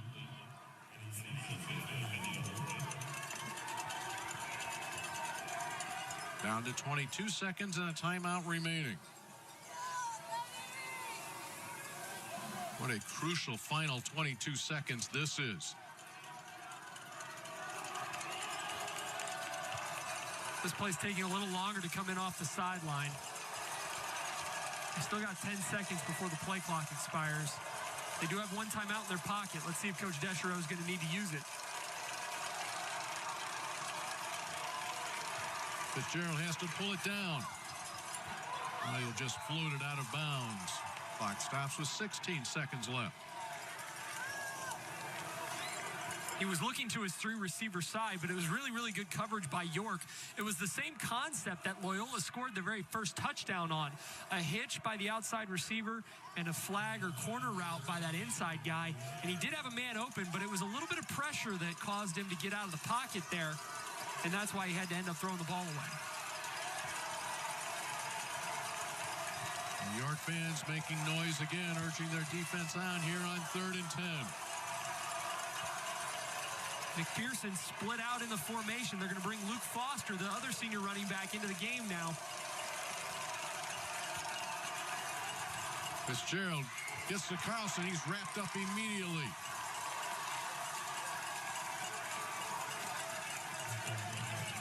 And Loyola trying to get to the line quickly. They had a timeout remaining, and they will not use it. That's how our first half will come to an end. Loyola Academy looking for its 6th state championship, leading 21-14 here at the end of the first half. Some of the stories of the game, you've got Drew McPherson, you have Ryan Fitzgerald, Bruno Masso, and then maybe the biggest story, at least that could have the biggest impact, Jimmy Connors out with an injury for York, the outstanding two-way player for the Dukes. Yeah, after a 74-yard touchdown run to start the scoring for York, what an outstanding job by York to stay in this football game and to answer after Loyola had 2 scores to go up 14-7. I mean, this has been a tremendous 8A football game going back and forth. And give York a lot of credit on that very last defensive stand. Loyola was trying to score to get this to a 14-point lead before halftime because they know York's going to get the ball to start the second half. But, man, the Dukes have done an outstanding job on defense and offense here as well. Bo Deschereaux standing by with Nicole Sedevy. Thanks, guys. Coach Drew McPherson has 2 touchdowns for you out of the 21 points that you put up. He's approaching 100 yards on the ground. What did you think of his play through the first half? You know, Drew's a gamer. He's doing what he's been doing all year for us, making plays. And Bruno Mazzel and the York team gets the ball to start the second half. He's been good on the ground. He has 132 yards rushing. He also has a touchdown. What's the key to stopping him? Well, you know, he's been phenomenal all year. We knew he was going to be a challenge coming into this game to stop him. We just had to make some adjustments, and we got to tackle better. So it's just pretty simple. Thanks, Coach. Yep, thank you. All right, over to the boys in the Chicago studio. All right, thanks so much, Nicole. It is a 21-14 halftime lead. Loyola in control, but York doesn't get the ball to start the second half. A great, entertaining, and a close first half from these two teams today. Yeah, I still think the flow of the game is for Loyola because you know that York likes to speed it up, especially because Massel is a track star as well as a quarterback. So I still think this is the type of game that Loyola wants, but you have to remember McPherson looks great, 2 touchdowns, 86 yards. You know, and again, for York, you lose a kid like Jimmy Connors, you're not losing 1 starter, you're losing 2 starters and 1 young man. Impact player on both sides of the ball. That being said, Kenny, I kind of agree with you. You get the feeling that York is hanging in and hanging in and hanging in, but boy, you just want to see them get some kind of momentum to start the second half. Yeah, and Fitzgerald, 117 yards, 2 touchdowns, and they're attacking the sub that came in for Connor. So look for them to continue to attack that sub. It'll be interesting to see just what kind of adjustments are made on both sides. Again, this is a touchdown game to have, very different from some of the games that we've seen all weekend long. But hey, what do? We try to be like Vanessa Williams. We try to save the best for last. Coming up on halftime, we will show you the highlights from this one. Plus, we will take a look at the stats, a closer look. It is the 8-8 title game right now. Loyola at the break. They're up 21-14 on York. Attention high school students. If you're tired of hearing the same old college debt story, we've got an exciting alternative for you. Join the Mid-America Carpenters Union and let your career dreams take flight. You can earn great pay, enjoy no-cost health insurance, and secure a stable retirement, all with no college debt and an elite career that's here to stay. It's time to build your future your way. Ready to carve your path to success? Contact the Mid-America Carpenters Union today to learn how you can unleash your potential. You know what it's like to watch a winning team. Now it's your turn to be a part of one. The Illinois State Police is recruiting for our next cadet classes, and you could be our MVP. Protect the public, help those in need, and make a lasting impact in your community. Our mission, your future, higher purpose, higher pay. Starting pay is at $90,000 with incredible benefits package, including a take-home squad car, tuition reimbursement, paid leave, and more. Join the team that makes a difference. Apply today at IllinoisTrooper.com. Epic Black Friday deals at Menards are back. Pick up this 12-volt cordless drill kit for only $9.99. Get a dual-head LED work light with tripod for just $14.99. Secure big savings on a 4-pack ratchet strap set, now just $4.97. Or snag these giant 54-inch snow tubes for only $9.99 each. Hurry in for best selection. Don't miss out. These deals won't last long. Save big money at Menards. Imagine going from the classroom to the big stage. This territory, this place, our home, isn't just for learning, but for understanding the very power of what imagination actually means. A place where you can go from player to coach, from the ground to the sky. So close your eyes, envision the roar that is the spirit of thousands of Salukis. Capture this moment and go forward together. The IHSA, committed to keeping student-athletes safe. Through educational initiatives and national partnerships, we're going the distance to develop safer protocols for our teams. Plus, we continue to improve scheduling and conditioning to reduce injuries from preseason through each state championship. 31 sports, 350,000 student-athletes, and one goal, player safety. The IHSA, the future plays here. Halftime here on the IHSA television network alongside Kenny McReynolds, Edgy Tim O'Halloran. I'm Marshall Harris. It's a 21-14 Loyola lead over York in the AA state title game. Let's show you how we got to this point. Great game so far. Early first quarter, York, after getting a punt, it's Jimmy Connors setting the tone 74 yards to the house. Yeah, once he got around the corner, nobody's in the screen. Look, nobody in the picture. Great blocking by the Dukes. Looks like he's out for the game, though. Big loss at linebacker and running back. Meanwhile, 7-0 until Ryan Fitzgerald finds Will Carlson to even things up. Again, you mix things up, run and pass. Really nice pass to get things going for Loyola. And then more from Ryan Fitzgerald, this time dumping it off to Drew McPherson. He's been a man. Yeah, McPherson's been a man. 86 yards, 2 touchdowns, 1 rushing, 1 receiving. Just a nice, simple swing pass out to him. But he's so big, so strong, so fast. He's hard to bring down. Sure, he's a linebacker in college. Just saying. Just asking. Yeah. Well, he can do both. Looks pretty good. Looks like he signed up to play safety at Iowa, so we'll see how that works out for McPherson. Meanwhile, we have a serious game on our hands here, something we haven't said necessarily every time that we've come back from Hancock Stadium. But in this one, what do you like about Loyola? Remember, they're just a half away from going three-peat and following the steps of 2 other teams who have already done that today. Well, I think Loyola's going to have to win this game on the defensive end. I don't think you have to worry too much about scoring. You have to stop Bruno Massel. That's what you have to stop. Loyola for years has been known as linebacker high school because John Holasek, of course, was their former coach. He played in the NFL as a linebacker. He is now back coaching the linebackers at Loyola. So I think their linebackers, their defense is going to have to play a big, big role. For the Dukes, I mean, I think it's pretty simple. You need to come out and get something done on this first drive. Kenny, how many times have we seen Loyola get the ball early in the second half and put an 8-9-minute drive together? I mean, it's textbook. You got to take that away from Loyola, and we talked about controlling time of possession and pace of play. That's what York has to do right out of the gate. And the great thing for York is that they get the ball first. That's going to be really crucial. That's the thing. They deferred, which was very smart on their part. Do you feel like the York Dukes have a chance here to get something done long-term against this Loyola defense, or are the adjustments going to be difficult in an uphill battle for them? I think adjustments are going to be very difficult because this defense is so good. But that said, Massa was still an exciting, quick quarterback, and if you give him a little room, he's gone. Missing Jimmy Connors. That's a big part of that offense that you're not going to have in the second half. Duda, definite quality running back, but a different kind of running back. So we'll see if York can fill that void. Jimmy Connors didn't have much of a presence in this game, but he did make it felt on that one big play. We'll see who fills the gaps, fills the void for the York Dukes. In the meantime, we'll come back, take a look at some of the statistics from this one. Right now, 21-14 at the half in the 8A title game. Loyola on top. November is dedicated to the men and women who served, giving those from every branch in conflict a chance to share their stories. Join us every Tuesday at 6 this month as Brandon Morano covers the stories of their work, service, and salutes those who have fallen.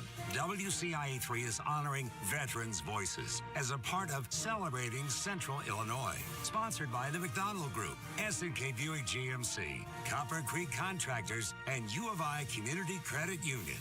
Welcome to Lehman Chevy City, where our customers always come first. At Lehman Chevy City, we aim to simplify your shopping experience to help you find the perfect vehicle. With a wide range of trucks, SUVs, cars, and electric vehicles, we have something here for everyone. Plus, enjoy the same experience in our comprehensive service department. Your satisfaction is always our priority. Experience the difference at Lehman Chevy City.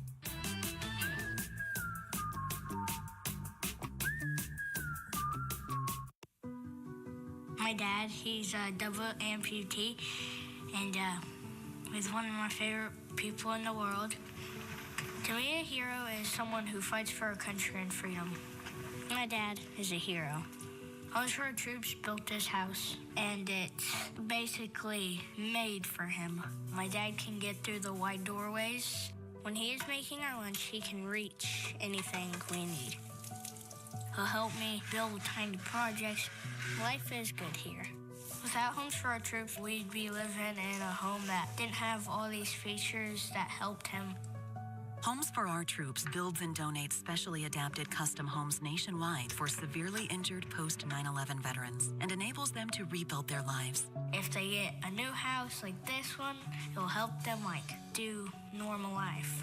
My dad's not just a hero, he's my hero. Join our mission at hfotusa.org. Products guaranteed. The best Black Friday furniture deals are only at Ashley. What a day we've had at day 2 of the state championships here in 2024. It started with 5A, the tightest game of the day so far. Nazareth Academy holding on to a 29-27 win over Joliet Catholic. Yeah, what a game that was. Two great Catholic schools in Chicago. You knew it would be a good one. That was a great one. When you look at East St. Louis and Geneva, East St. Louis removed 1 year from winning the state title, but right back in the driver's seat this year. And you look at that lineup and that starting lineup and that bench, they're going to be back for a while. I mean, it is a ton of young talent on the Flyers. Nazareth Academy not the only team to go three-peat on this day. As we saw Mount Carmel say, what's a 19 seed? Doesn't mean much, that number in the front. Yeah, number 19 doesn't mean a thing when you talk about Mount Carmel. Their 16th state championship, the most in the history of the state of Illinois. State titles in 4 of the past 5 seasons. We got another three-peat in front of us. Possible, but York trying to play spoiler to that. Meanwhile, you look at the games that we've seen today, it seems like legacy has been the story of the day, the theme of the day, when you look at all 3 winners so far. Yeah, and a lot of great quarterbacking as well. Oh, it's been that way all year long. Great quarterbacks all over the state. Tell you what, it's going to be the same way next year, too. Great young quarterbacks coming back in 2025. All right, so we've seen some good quarterbacks sign off for the final time as an Illinois high school athlete. We'll see what these 2 teams have to offer as we come back with more on the second half of this game. Getting ready for it, Drew McPherson, will he add to his touchdown total? 1 on the ground and 1 receiving so far today. Want a great career? Join the Carpenters Union and be part of the next generation building our communities. With the Carpenters Union Career Connections program, high school students get a head start on the industry's leading curriculum. Learn the latest in construction technology and the many skilled crafts the Carpenters Union represents. Plus, earn as you learn. Receive a nice paycheck, health insurance benefits, and best of all, no college debt. Ask your school district to participate in the Career Connections program and get started on your future. You know what it's like to watch a winning team. Now it's your turn to be a part of one. The Illinois State Police is recruiting for our next cadet classes, and you could be our MVP. Protect the public, help those in need, and make a lasting impact in your community. Our mission, your future, higher purpose, higher pay. Starting pay is at $90,000 with incredible benefits package, including a take-home squad car, tuition reimbursement, paid leave, and more. Join the team that makes a difference. Apply today at IllinoisTrooper.com. Imagine going from the classroom to the big stage. This territory, this place, our home, isn't just for learning, but for understanding the very power of what imagination actually means. A place where you can go from player to coach, from the ground to the sky. So close your eyes, envision the roar that is a spirit of thousands of Salukis. Capture this moment and go forward together. We're back with the Menards halftime stats. Save big money on all your home improvement needs. Some improvement needed on the York Duke side of the score ledger, at least. They're down by 7. Yeah, but look at the yards rushing, and that's because of Bruno Massel. 216 for York. Not a lot of teams that put up 216 yards rushing against that team. I tell you what, so that is definitely working. Just got to continue to find a way to get those holes and keep moving the chains. All right, we'll see if the Dukes can use their first possession out of halftime to tie this thing up. They will not have the services of Jimmy Connors, but hey, he made his impression felt with that 74-yard touchdown run to start things off. So much of our day-to-day lives starts with agriculture, and there's an easy way for you to find out how. WCIA3's Ag in the Classroom is your look into everything that leads back to agriculture, like what connects the farm to appliances we use every day. We eat, we have to wash dishes. Yep. She got tired of that. She invented a dishwasher that could do that. It's a great day to learn about agriculture here in Central Illinois. Join me for Ag in the Classroom. Monday mornings on The Morning Show on WCIA3, sponsored by United Prairie. We're dreamers. We're thinkers. We write and tell stories that make a connection with your customers. We understand your brand. We understand your goals, because your success is our success. Video production, digital marketing, graphic design. We have the creative team and technology to bring your message to life. Contact 509 Creative. We'll take it from here. Local Creative, 509 Creative. From the Capitol to your living room, Capitol Connection, your source for accurate and balanced Illinois political news. Investigating what's happening in Springfield the way only Capitol Bureau Chief Cole Henke can. I'm breaking the stories and asking the tough questions about issues that matter to you. Unraveling the stories behind the policies and the decisions that impact our state and communities. I'm holding our lawmakers accountable and keeping you connected. Capitol Connection, Sunday mornings at 10:30 on WCIA3. When I was in foster care, I never knew when I would have to move. So I always had my suitcase ready to go. Then one day I was adopted. My new parents opened their hearts and home to me. My parents cook my favorite breakfast for me every morning. My parents take me on trips I never thought I would go on. They gave me a home and an even better reason to use that suitcase. My parents aren't perfect, but they're perfect for me. Black Friday furniture deals are only at Ashley.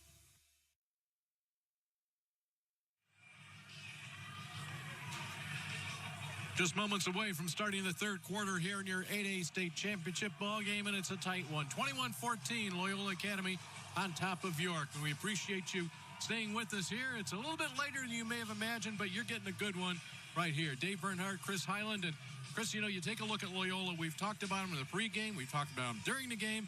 What a factor that Drew McPherson has been in so many different ways. Well, he really does just about everything for this Loyola Academy offense, right? He can run the ball out of the backfield. He can catch the ball, and he's done a really nice job today getting to the edge of that York defense, showing off his speed, and letting those big tight ends and those big wide receivers block downfield for him. Give this team a lot of credit because they're leaning on their best player, Drew McPherson, to carry them to a state title, and he's done just that in the first half. So McPherson has done everything he can do. We've talked about Bruno Massel, the quarterback. We've talked about Jimmy Connors and his injury. Let's get some insight from the head coach of York. That's Don Gelsomino. He's standing by with Nicole Sedevy. Coach, your quarterback, Bruno Massel, was a stud on the ground to start the first half. 132 yards on the ground, a touchdown. What can you say about his play? Yeah, he's playing unbelievable. He's playing really tough out there, and, you know, he's fast. So we get him the ball. We're trying to get him in some space, and he's been taking advantage of it. And I'm sure it hurt that you didn't have Jimmy Connors for a lot of that first half. But Bruno stepped up. You guys get the ball to start the second half. What are you looking for out of your offense? Hey, we're looking to drive the ball, try to get some points. I mean, we've been down at half, or we've been down in 3 of the 4 playoff games we've had. So we're comfortable being in this situation, and we'll see what happens. Thank you, Coach. Good luck. Absolutely. Thank you. All right. Thank you very much, Nicole, as both teams getting ready for the opening kickoff. That first half, York with 8 first downs. He's going to talk about Bruno Massel. Well, he's responsible for 7 of them, either running or throwing. And Chris, you have an update, if you will, to the condition of Jimmy Connors. Don't think we're going to see the two-way senior coming back. Yeah, no, I looked for him as we came out of halftime. He's on crutches, no helmet, no cleat on that right foot. So after that big 74-yard touchdown run to open up the scoring, he went down on their next possession offensively. He fought through it. They taped up that ankle and that foot.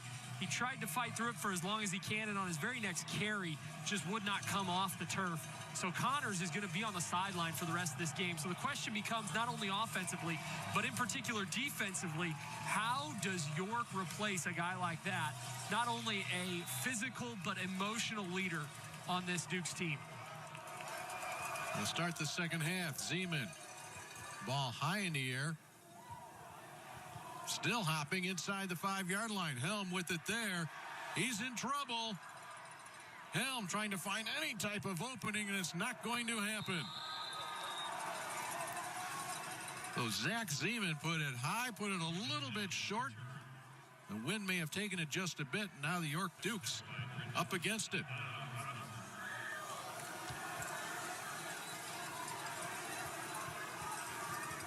In the first half, Bruno Massel, 5 of 8 in the air. On the ground, 132 yards and a touchdown.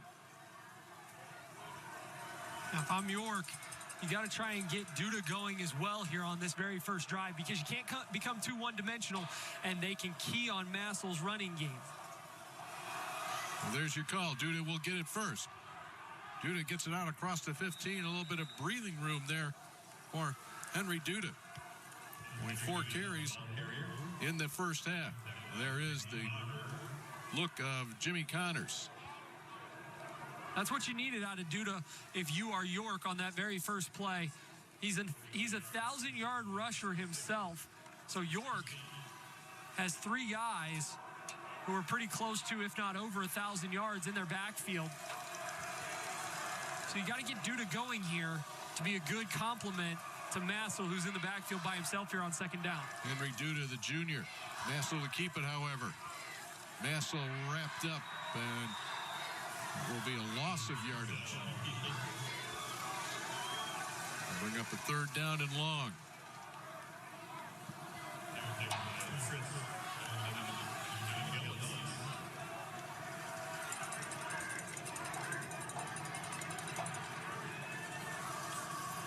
York's been pretty good on third down today.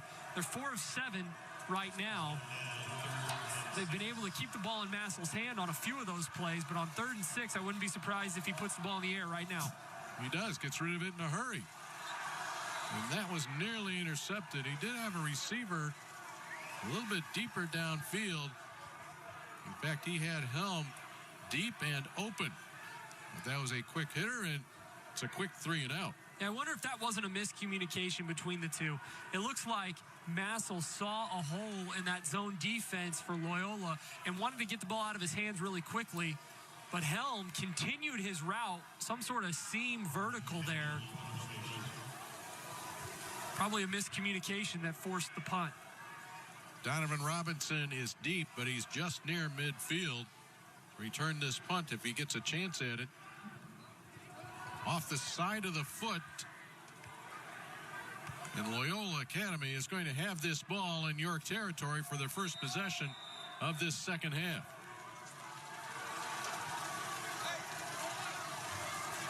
Ryan Fitzgerald, senior quarterback. We mentioned he was injured earlier in the year with a hamstring injury, back full strength. He had himself a solid first half as a leader of this Loyola Academy offense. Yeah, he's 8 for 14 with 117 yards, 2 touchdowns, and an unbelievable throw right there to start the scoring for Loyola. Another one that he drops into the bucket to Vandenberg, and then it's the swing pass to McPherson. Does a really nice job of getting the ball into his playmakers' hands. That's what he's been good at his entire career, and he continues to do that tonight for the Ramblers. And that time he got it into McPherson's hands with the handoff. York defense clamps down. Here are those numbers for Ryan Fitzgerald.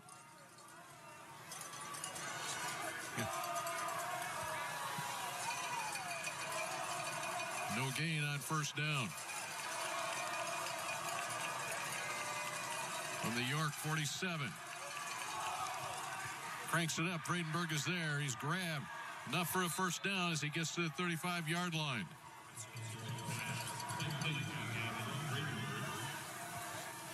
Bradenberg with another nice catch. That's his 4th on the day.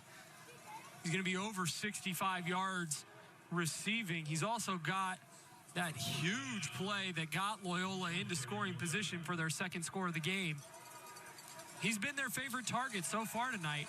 They haven't gotten either of the big tight ends really involved. It's been McPherson, Vandenberg, and Fitzgerald who have been doing most of the damage for Loyola. Straight up the middle of McPherson. He'll bounce it to the outside. McPherson looking to get to the edge. Stays on his feet. Driven down, but that's a hard-earned run. Very deceptive when McPherson gets to the corner. Yeah, I talked about it in the first half. When he turns the corner, he is really, really talented. And what he's been really good at is that change in direction. He almost runs out of his own shoes there. But that jump cut that he's had, he showed that off in the first half as well. When the hole's not there, he has a really good sense for how to feel the edge of the defense and get around the edge. That time, good enough for a first down. Loyola 3 of 3 in her previous trips to the red zone. And this will take him maybe just a bit outside of that spot. To carry that time, Luke Foster. So he will give McPherson a little bit of a breather. And that's really good closing speed there on the edge by York. The outside linebacker comes in to make the play from the backside. Nice job there as they force Loyola into 2nd and long. They can get into that nickel package again, which it looks like they're going to bring that extra defensive back onto the field is York. McPherson looking to get a block on the outside. He hits at the 10. He's down inside the 5. And when you bring in that extra defensive back, that's where you're vulnerable, especially against Loyola. When they stay in 12 personnel, which is 1 back and 2 tight ends, they're going to continue to try and just manhandle you up front. And if you're York and you select the defensive back over the linebacker in that package, well, then you're a little bit softer in the box to be able to stop the run. And that's when McPherson gets to the outside and makes you pay. 14 yards on that carry by McPherson. He's up over 100 yards here tonight. Play clock winding down to 3, to 2, to 1. They get the snap off directly to McPherson. Didn't like the middle. Now it's a race to the corner. Stops, plants, cuts, drives forward to the 1-yard line.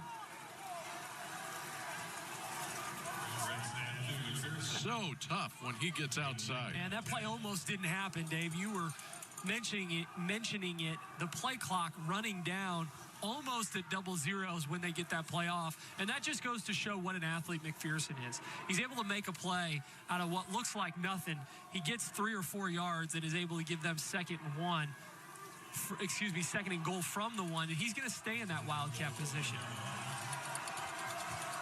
Ball is at the 1. And there's a jump on the offensive line. This will back it up 5.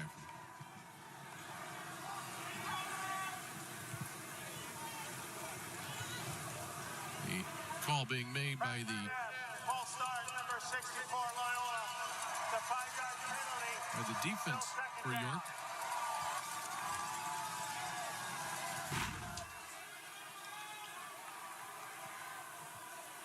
You know, there you have McPherson and the Wildcat once again. And that the whole cadence thing, you know, people, you know, have to get used to Fitzgerald. Of course, McPherson's been there at other times, but not necessarily at the 1-yard line in the state championship ball games. So now the traditional package comes back in for the Ramblers. Yeah, if you're an offensive lineman in that situation, you got all your weight on your hand. You're trying to go forward and get 1 yard, and sometimes you just get a little too antsy.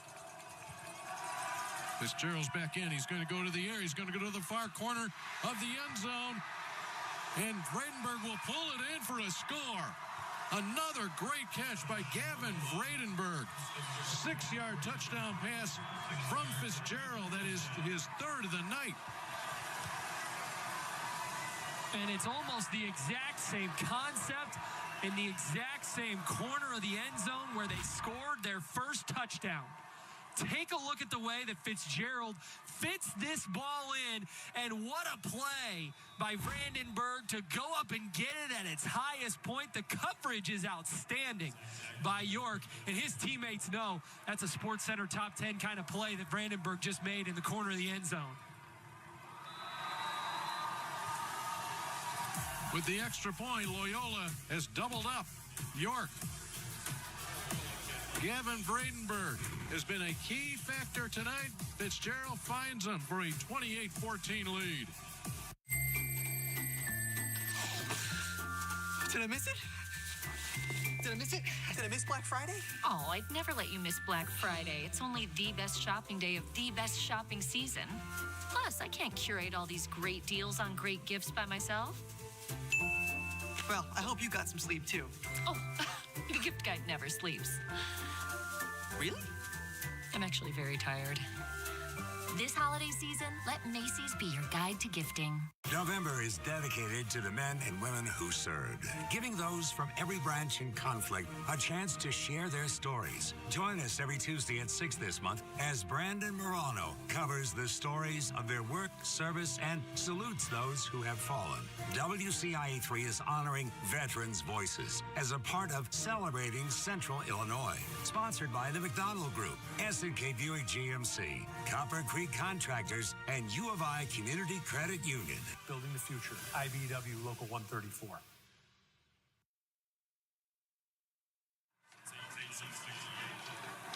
We've seen some great performances on the field this weekend for our 8 games of the state finals in wind chills in single digits, but the greatest performance have been our crew. How about our camera operators on the field, up and down the sidelines in this wicked weather? You can go high as you want. We'll find somebody there. There you go. I don't care how warmly you're dressed, but we certainly appreciate that. All of our camera operators, our engineers, our audio engineers has been absolutely spectacular. And I do have to give a quick shout out to Dina Law. She's the sister of one of our camera operators, Bill Law. Dina, a teacher at York High School, recovering from surgery, unable to get down here tonight. So she's watching us here this evening, and right now she's pulling for a comeback. But Chris, how about the efforts? I don't think people can understand how tough it is, how cold it is, and how these guys can still get the shots and the sounds that we have gotten all weekend. Yeah, well, if you're watching us, you're sitting at home on your couch. It's 72 degrees, even up here in the booth. We've got it really nice up here, Dave. We can't complain. But the folks who have been giving you these shots of the amazing football that we've had on Friday and Saturday, those are the people that we have to give a shout out to, because you're right. It's not until you spend 8 hours out in that cold that you understand just how bitter it is. Your hands stop working, your mouth stops working, your feet are frozen, and those guys and gals have not complained in the least bit and have done a great job of putting on an unbelievable weekend of football here for fans in Illinois. You know, and you see them, you know, when we can get a little time with them during maybe between games for 10 minutes. Nobody is complaining. Everybody, they just do their job. I can't tell you how impressed I have been with our crew this year. Our producer in Detroit, Joe Nicola, outstanding. The rest of the folks in Las Vegas, all around the country here to bring these games. Massville 25 nearly gets through. Those feet are some of the fastest feet you will see. I talked about it at the end of the first half, but I don't know how many more times they're going to have to peel Massel off the turf himself. I mean, York's going to have a problem here if they continue to run this kid, because, I mean, he is taking an absolute beating, but, man, is he a warrior. He continues to get up after every hit, and he just doesn't complain. He continues to carry the ball and carry the load for this York team. He's going to try and battle them back into this game himself if he can.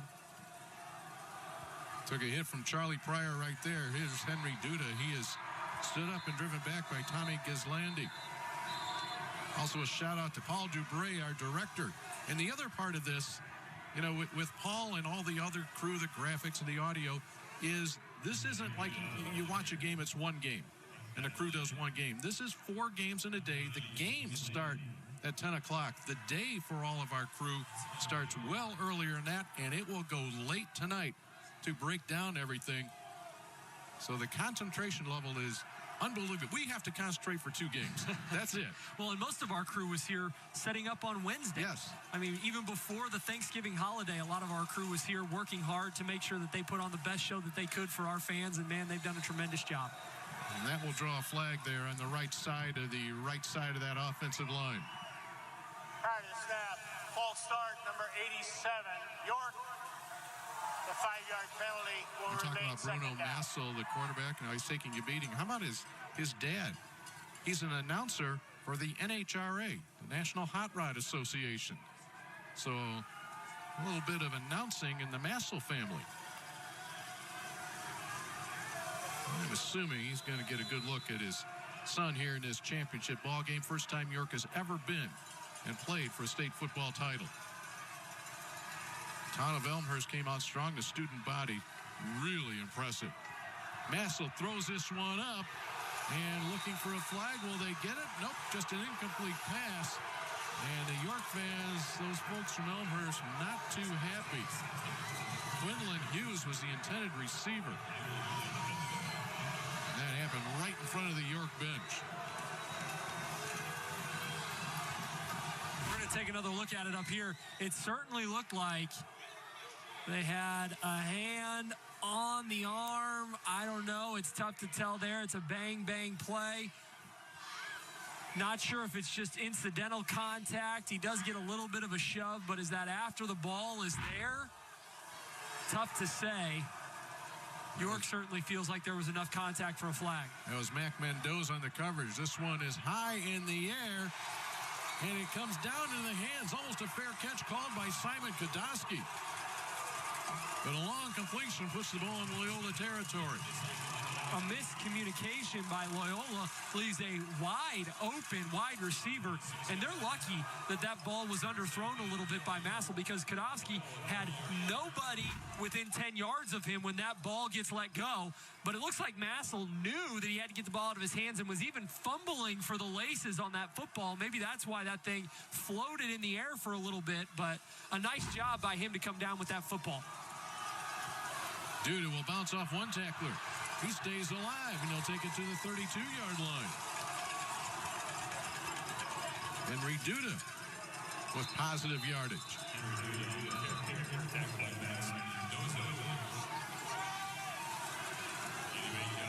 And we have an injured player on the field for Loyola Academy. I'll bring the York Dukes to the bench.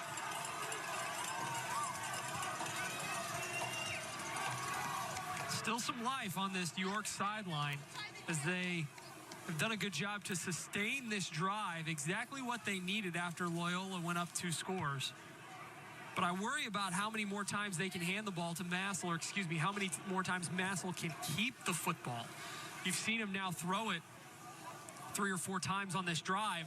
I think that's because Coach knows that he can't just continue to pound Massel inside against this big Loyola front 7. So you have to be careful about how many more times you can call on one's number. So the more they can get Duda involved in the run game here in the third quarter, the better York will be.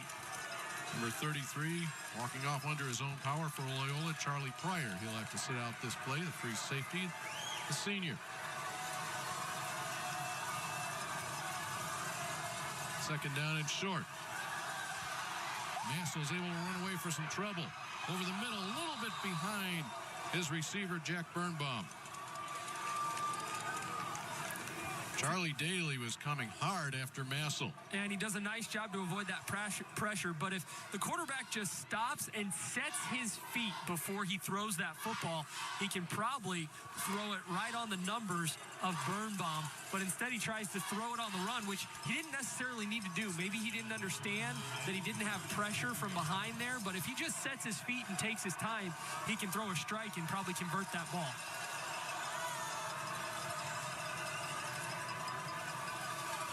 Looking for a couple of yards here. And the decision may have been better to go inside instead. Duda comes outside. Big loss on the play in a crucial situation. Yeah, I think Duda knows it too. He's got a tight end out blocking for him, but you also have a D tackle that slid off of the block of one of the offensive linemen there. That was Kai Calcutt, who was chasing down Duda. York feels like they got to go for it right now on 4th down. It's 4th and 9. They need a big play. Came up short on their last 4th down attempt. Massel does not see anything. Now he just chucks it up. The ball floating and nearly gets it to Fenton Helm. Wow. And that sigh that you heard is the Loyola Academy fans when they realize how close that came. You're not kidding, because this is the kind of play that can turn the momentum of this game on a dime. If Massel converts that, Oh, my goodness. What could have been for York? Instead, Loyola dodges the bullet, and they've got the 2-score lead with 3:28 to go in the third quarter. Every year, the Whiffles family celebrates the season the best way they know how. And every year, they add a little something new. After all this time, you'd think all that extra work put into every last detail would get old. Well, think again. Whiffles Hybrids. Season's greetings from our U.S. farm family to yours.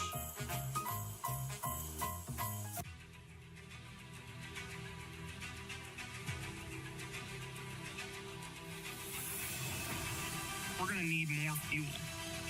A renewable way to get that fuel instead of relying on foreign countries for petroleum, we can just grow our own fuel.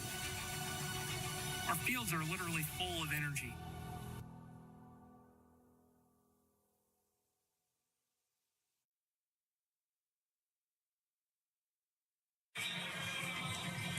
Wrapping up a full weekend of championship football, we're also wrapping up the celebration of the 50th anniversary of championship football for the Illinois High School Association. And this is what it looked like back in 1974. It's Flanagan claimed that 1A championship. Decatur St. Teresa followed.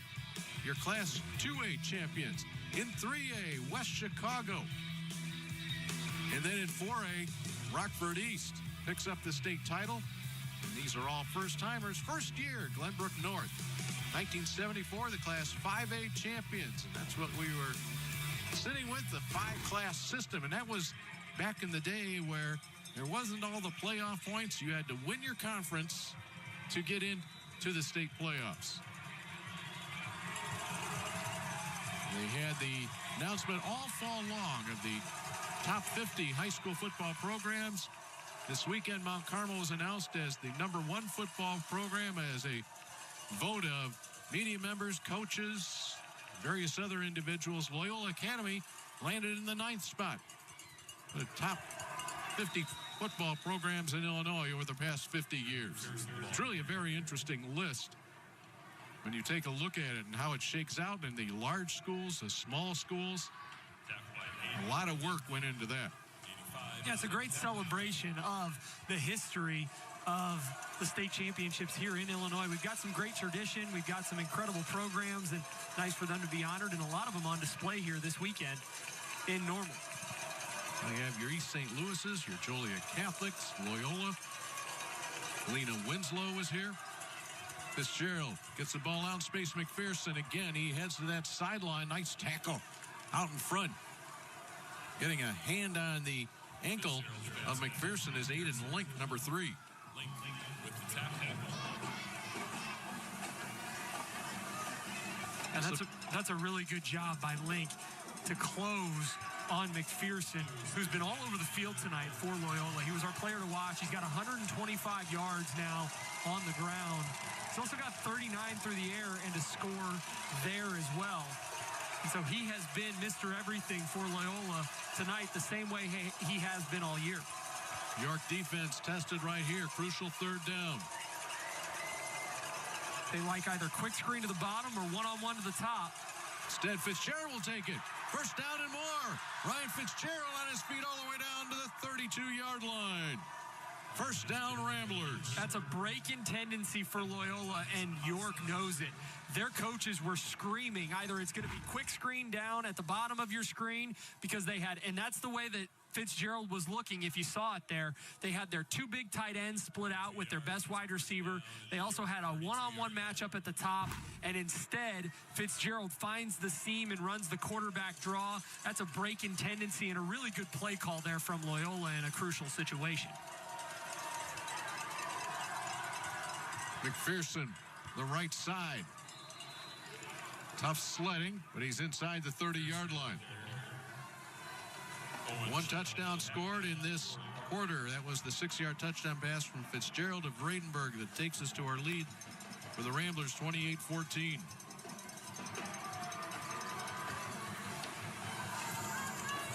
Coming up on a minute to play in the 3rd quarter.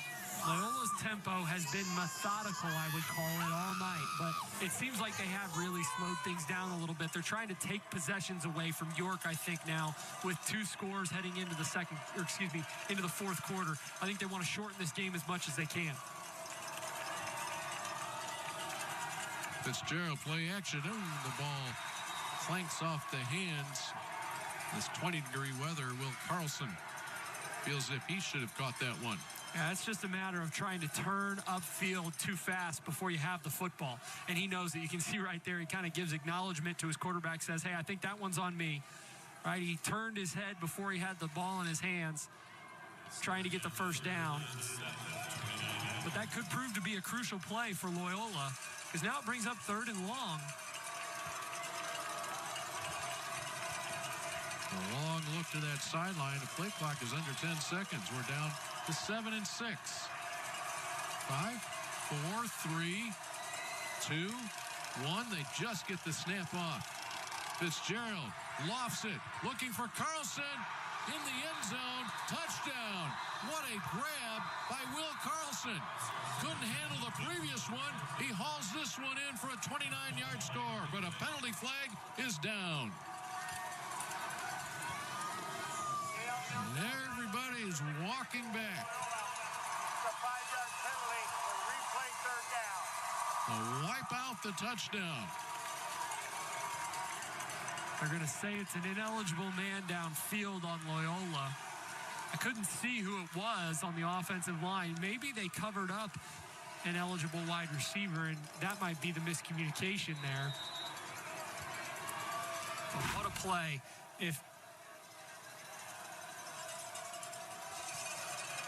Oh, yeah, it's a run-pass option. That's what it is. So 78, it looks like, is downfield blocking a linebacker, because it may have been an RPO where Fitzgerald had the choice to either hand it off or throw it. Dumps it off short.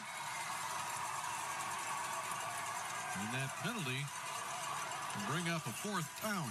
So rather than a touchdown, all of a sudden the Ramblers sitting at 4th and 12. Yeah, this could be huge.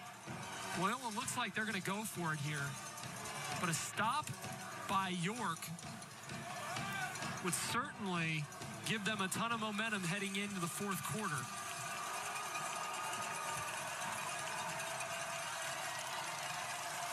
Which direction will the Ramblers go? Over the middle. Complete. First down. And the drive will continue in the waning seconds of the 3rd quarter. I have been waiting for Brandon Loftus to make a big play tonight, and this was the biggest one in the biggest moment that he could have made. His team needed the 4th down conversion. They got it. He goes to the big tight end in the middle, and Loyola is going to hold on to a 2-score lead heading into the 4th. Loftus, 6'7" senior, headed to Miami, Ohio, also the basketball player, but he's got a quarter left, so he's looking for a state championship.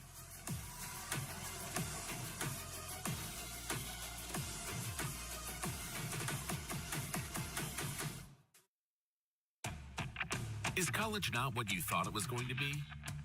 Here's an opportunity to... Attention sports fans, it's time to celebrate our local high school athletes and their accomplishments.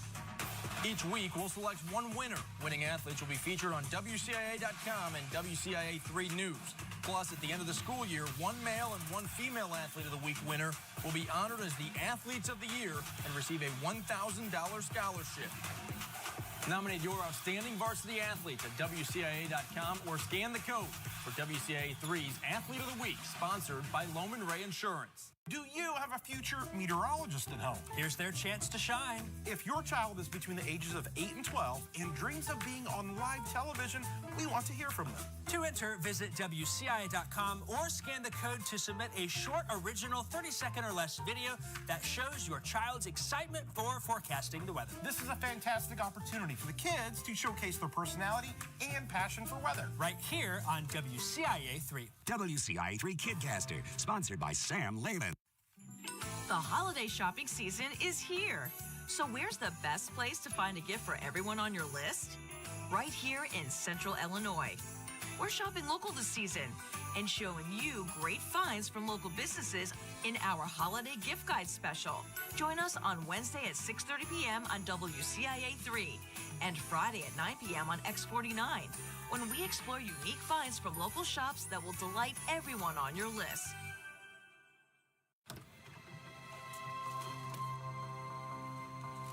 The impact of a meal goes well beyond feeding our bodies.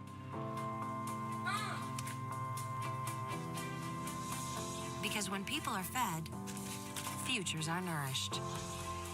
Everyone deserves to live a full life. And with your help, together we can end hunger. Join the movement at feedingamerica.org/actnow. 8A state title game earlier this week. York coach Don Gelsomino shared his and his son's personal health struggles with us, and it was a message of hope. Coach Gelsomino, who was diagnosed with Hodgkin's lymphoma, and his 7-year-old son Trey, who has a genetic disorder, are both cancer survivors. The Dukes coach happily reported his son is doing great, and if you're watching the game closely, you'll see him running around ISU tonight. Coach Gelsomino said the experience gives you perspective on life and living, and it comes out in his coaching. He says he simply just loves football. He loves seeing his kids succeed, and he is having so much fun. He tries to bring that out in the players, too, because you never know when it's going to be over. He tries to live every day to the fullest because of that. So kind of him to share his story and that message with us, guys. Great story, Nicole. Thank you very much. Final 12 minutes of this 8A championship ball game. Fitzgerald trying to pick a hole. He'll come up just a bit short, but he's inside the 5-yard line. Well, we haven't seen him run very much tonight, but that's a guy who looks like he's fully healthy. Not nursing that hamstring really anymore. Nice run there by Fitzgerald to get inside the 5. Loyola can get a first down if they get inside the 2. But I wouldn't be surprised if they hand the ball here to McPherson and try and finish this thing off right now with a statement.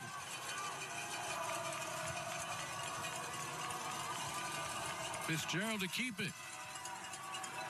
Waits behind that big offensive line. He'll get to about the 3.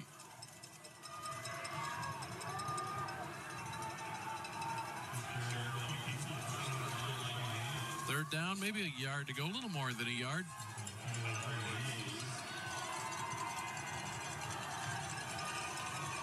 Early moments of the fourth quarter. Here's the 10th play of this drive. McPherson, he'll go in. Touchdown, Ramblers. Tonight's fourth quarter touchdown is brought to you by Southern Illinois University Carbondale. Imagine the possibilities. McPherson, his 3rd touchdown of the night, the 2nd on the ground.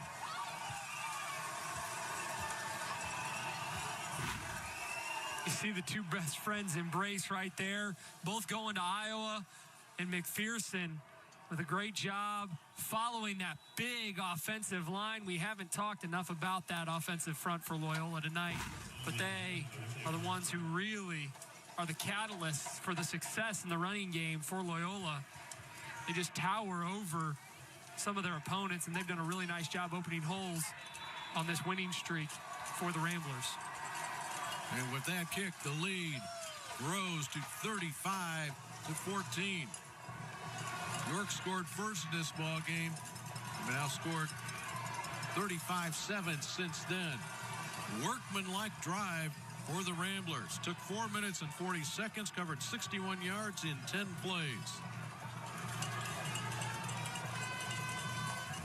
And if you're just joining us, Loyola bidding for a three-peat. We've already had Nazareth Academy and Mount Carmel accomplish that feat. Mount Carmel, by the way, with its 16th state championship, that's a state record. Loyola looking for its 6th title to go along with 4 second-place finishes.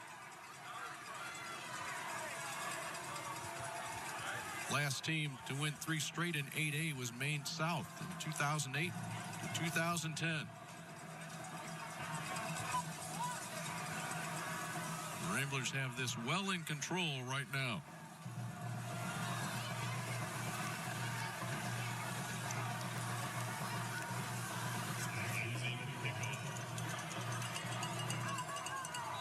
Zach Zeman started kicking when he was a freshman, and he has put several balls into the end zone tonight.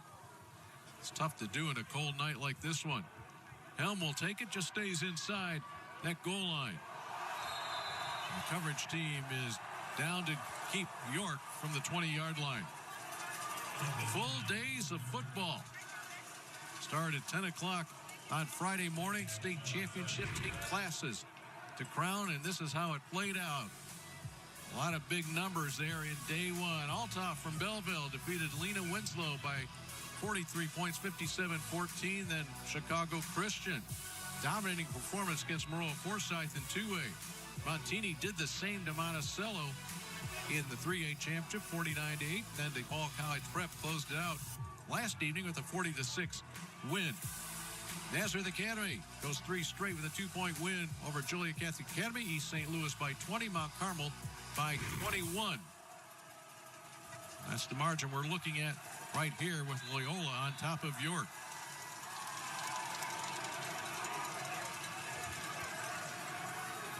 Massel with another inside run there, and they run again to the unblocked defender.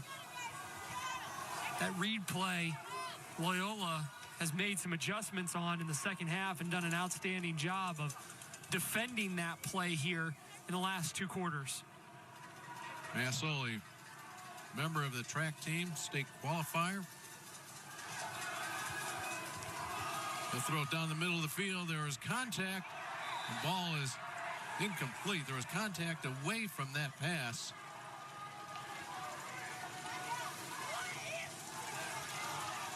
York trying to get it to number 5, Hayden Alexander. On the coverage was 23, Michael Dooley. Michael Dooley's dad on the coaching staff, Mike Dooley. Now back to Massel. So he's got that spring track season. It may take him that long to work out all the bruises from tonight's ball game. What a warrior he has been out there. Yeah, but you talked about his dad being an NHRA announcer. It's only fitting that his son would run a 4.440 when your dad's a drag racing announcer, right? I mean, that's a perfect fit. So I think he'll be just fine by the time track season comes around. All right, then. Massel didn't get the play in time, so a timeout called by York, and we'll step aside as well. 10 minutes to play in your 8A championship ball game. Loyola has this one in hand. All right, let's go. I'll strap for the kids, and you get something for the dog. Sounds good. Let's do this.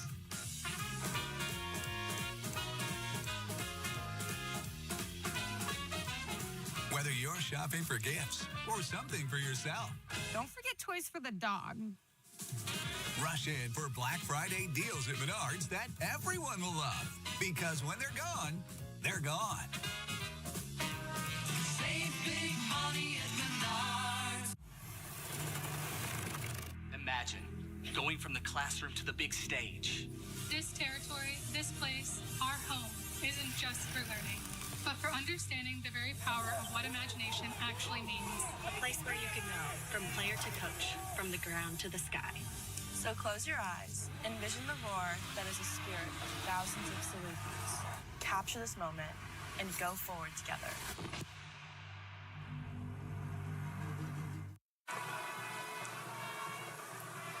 Bo Deschereaux is in his second season as the head coach at Loyola Academy. Won a state championship last year. He took over for a very famous head coach. That's John Holisek. John Holisek with a state championship in 2022 that came over Lincoln Way East. That started this run that is now 2, almost 3. He takes that traditional Gatorade bath. And the interesting part about Holisek is head coach there tonight, assistant coach.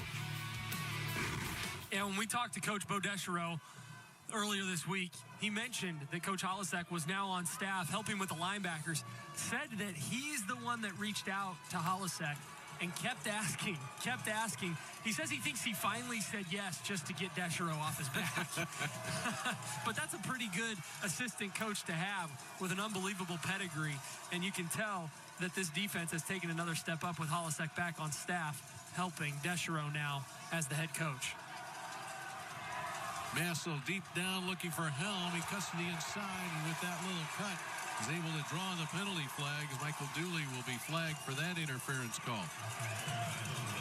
Been a few questionable calls, whether or not there was contact at the top of routes tonight. This one, no question. Interference, number 23, Loyola.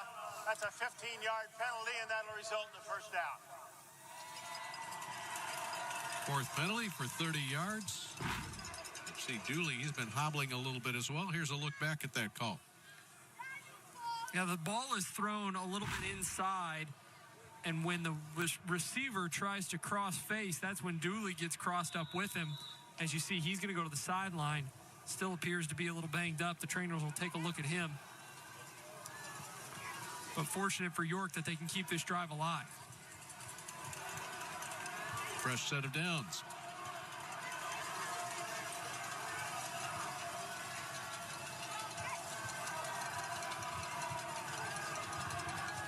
Massel's able to plant and throw, and that one's batted away. Excellent defensive coverage. And credit to Charlie Pryor. He was all over Hunter Stepanek. That ball thrown a little bit behind Stepanek, and Pryor's there step for step. Loyola's secondary can really close. You see the patience there by the safety as he does a good job taking his read steps, watching the play develop, and then jumps the route at the exact right time.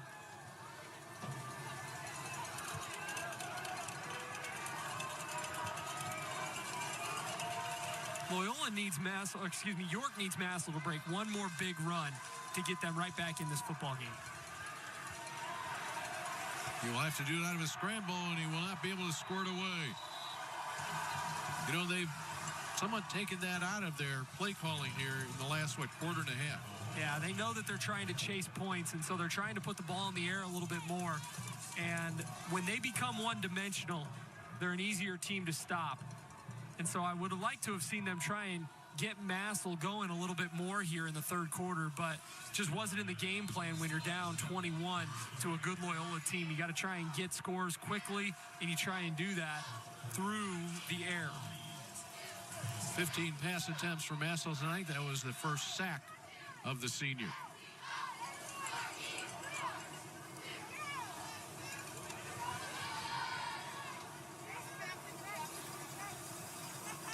Please reset the game clock to 9:15.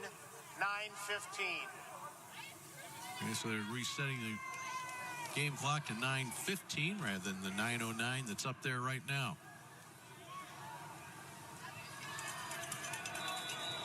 Looking for 17 yards here on third down.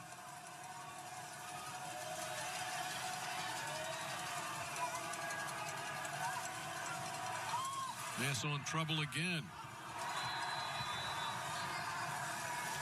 And it will be punting time for the Dukes.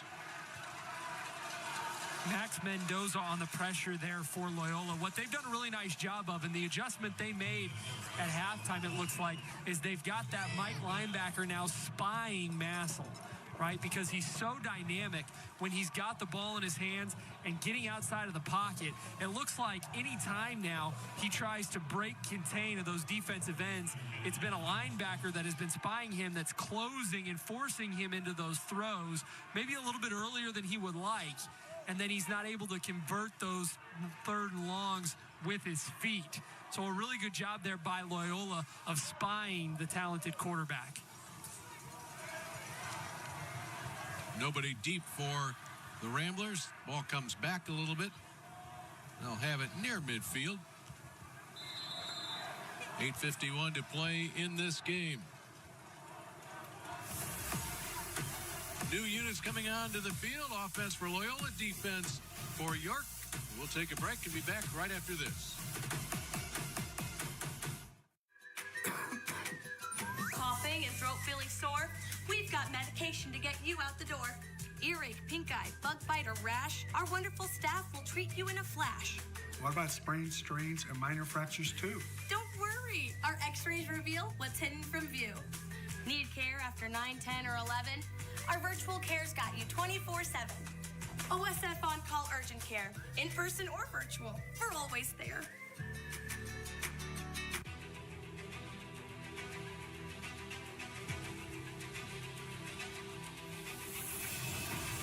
We're going to need more fuel.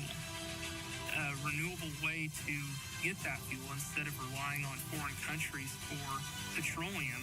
We can just grow our own fuel. Our fields are literally full of energy.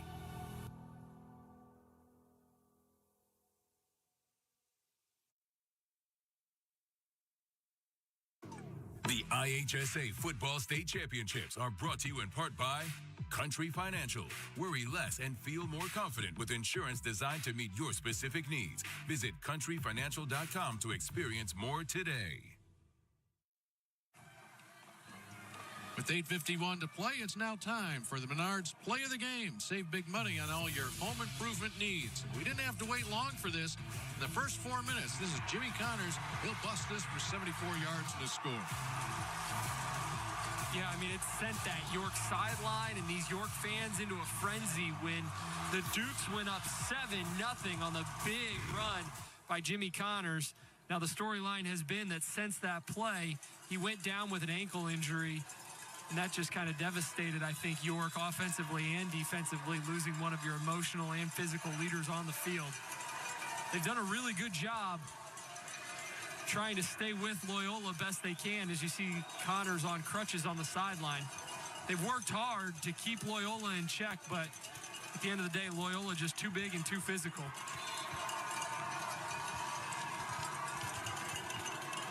With 8:42 remaining, we would expect to see Loyola Academy keep the ball on the ground. Luke Foster gets the carry that time. Evan Gahn with the tackle came into this game 116 tackles. Last year, his season ended with a broken collarbone before week 4. Now, Gahn, a lacrosse player. He really feels like lacrosse and football combined very well, complement each other. Agility, grit.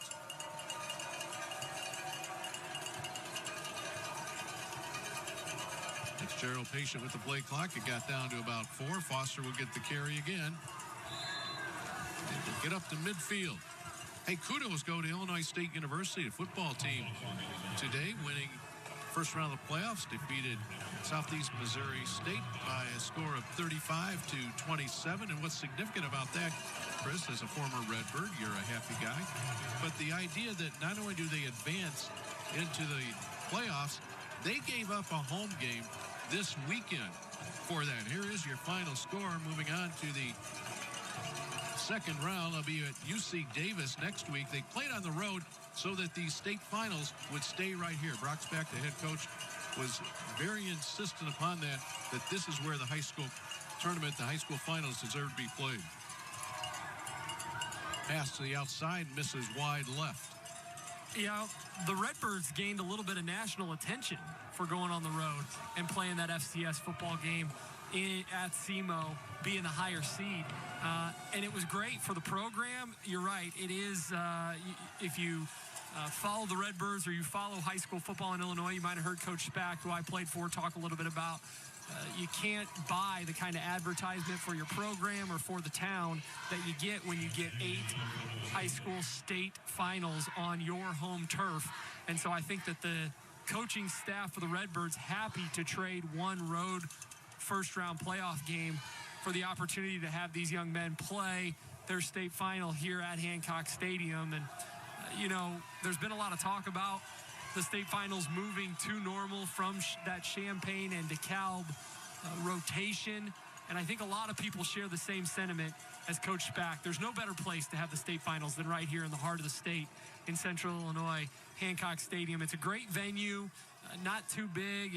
The crowds have been outstanding. The campus has been tremendous and welcoming to folks. And so hopefully everybody has gotten a great experience here in Normal for all 8 of these games.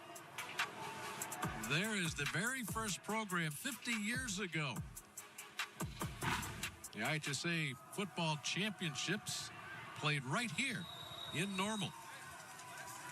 You know, we were talking earlier, Chris, with the ISU playing at SEMO, that that team may be back in time. I'm guessing not only is the team back, they're probably in bed right now, given how we run a little bit over schedule here. It's a little bit 2 hours behind. Yeah, we thought some of those players might show up here for the 8A game, but you're right. I mean, they might be in bed. At least I think Coach Spack hopes that they're in bed. Sure. I was in college at one point, too, and it is Saturday night. But let's just say I think that the coaching staff hopes that the Redbirds are in bed by now. Flag thrown by the back judge, about a 20-yard toss. And that's Helm that's down for the Dukes. Fenton Helm, 6'2", 190-pound senior.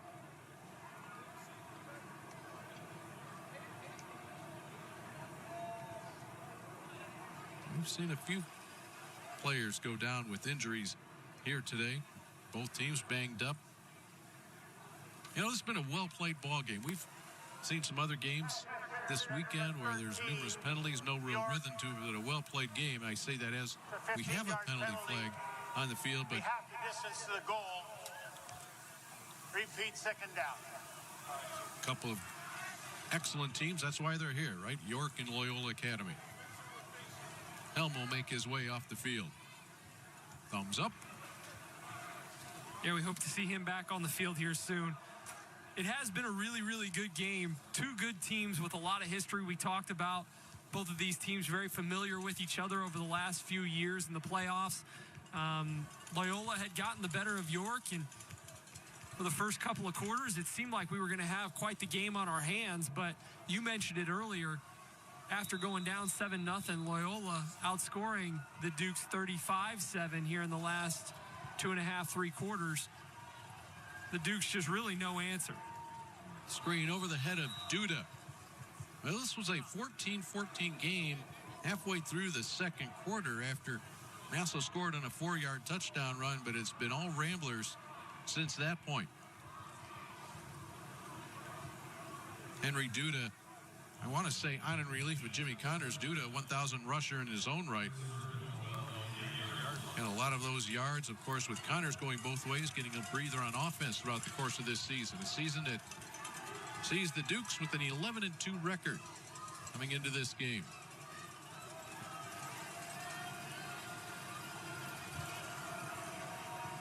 Third down play, deep over the field looking for Helm, about a yard too far.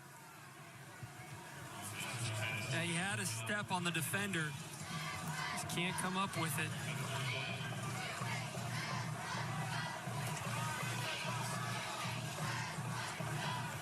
Well, we don't have the entire game-by-game stats for York, but Bruno Massel right now 6 of 19. I don't think the game plan, the hopeful game plan for York was to have him throw 20 passes in this ball game. He's also rushed 17 times for 141 yards. Yeah, they've become a little bit one-dimensional in the second half. And like we said, that's when they started to have to chase points. When you're down 14 or 21 to a team like Loyola, you feel like you got to try and get it back in big chunks. In reality, there's no play on that play sheet that can get you 21. So you got to try and stick to the game plan as best you can. Now, you have to factor in that Massel's taken a couple of hits himself here. And he's done a really good job of staying in this football game for York. But I think if you asked him truthfully how much he's hurting, I think he would tell you he's pretty banged up as Loyola can start to taste that state title on their sideline. But you got to give credit to York the way that they've battled tonight, because this is no tall task, or excuse me, this is a tall task to try and go toe-to-toe with Loyola. They know it all too well from the last couple of playoff appearances that they've had. The Ramblers have ended their season, and they've given Loyola everything that they could handle here tonight. Breaking through the line, across the 40-yard line, and thrown down to the ground is McPherson. Tossed down by Thomas Hostler. Well, the York offense put up 266 yards of offense in the first half, only 50 yards here in the second half for the Dukes. Yeah, the story of the second half has been the adjustments that the Loyola defense has made. They've done a really nice job spying Massel. The defensive secondary has come up huge. They've done a really, really fantastic job of making York one-dimensional, and that's why they've been able to jump on them here in the second half. This time it's Foster that gets the carry. Luke Foster missed all of last season with an injury. He had to watch the championship game in the sidelines. He's going to get some late carries here in this one.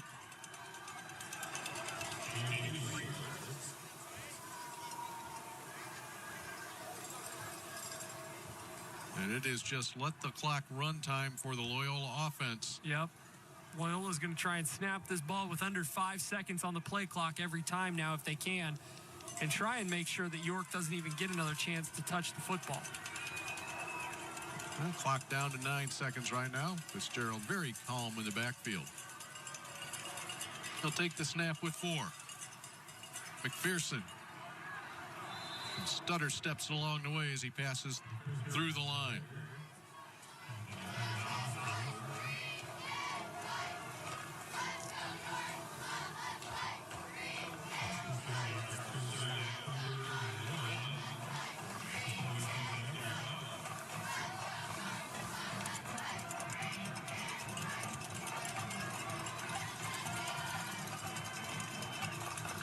Yeah, Loyola taking their sweet time here.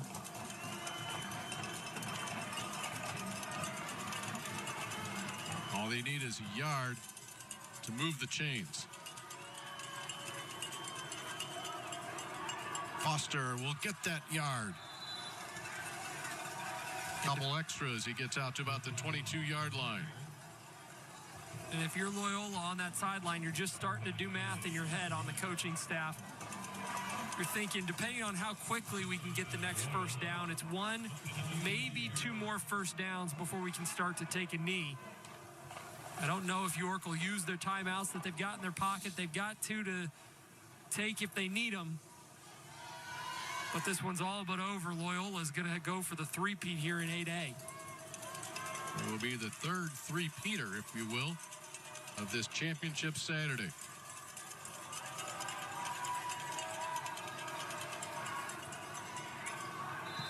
Another 5-yard pickup on first down.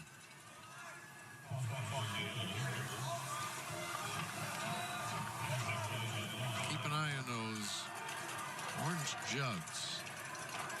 Water, Gatorade inside possibly. Might they leave that bench area? We will keep an eye on that. Oh, Destro, yep, you better zip it up, Coach. Coach, look at him. Put that hood up, get that headset off. Look at him. Button up. Look at, he knows it. That's the conversation that's going on right now. He says, I am not getting doused. Yeah, we'll see, Coach. He was looking over his shoulder. See. Uh-huh. Great work by our camera crew to get that conversation.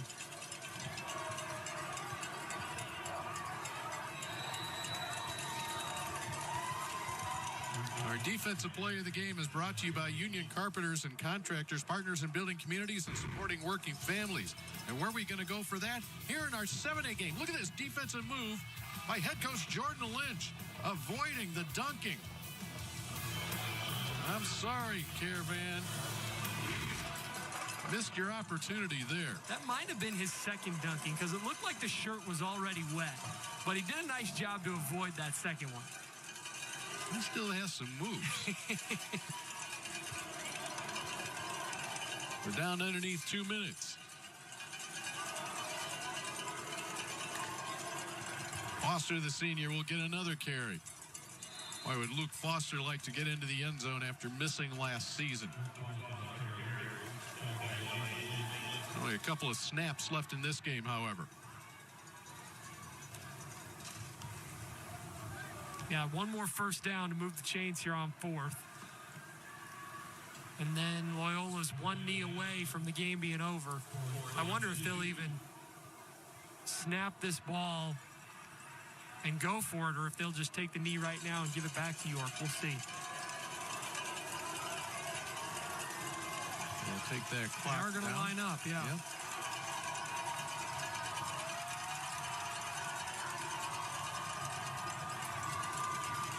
And that should be enough for the first down. Loyola State champions in 1993, 2015, 18, 22, 23.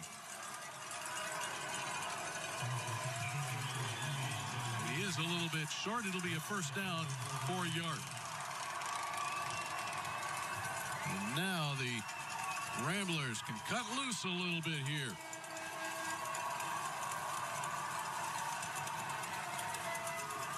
think of the pressure, the expectations.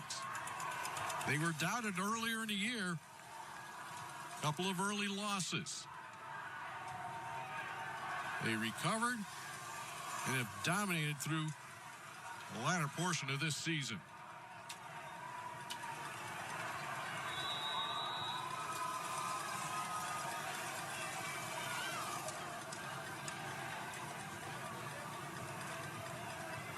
Massel straight up through the middle.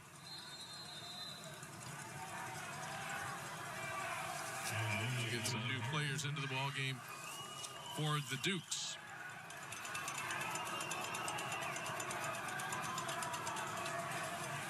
Well, if that's the last play of the game, it's only fitting that it stayed in Massel's hands if you're York. Looks like they are going to pull him off. That's going to be the final play. What a season both these teams have had. Congratulations to Loyola. Tremendous 8A state final.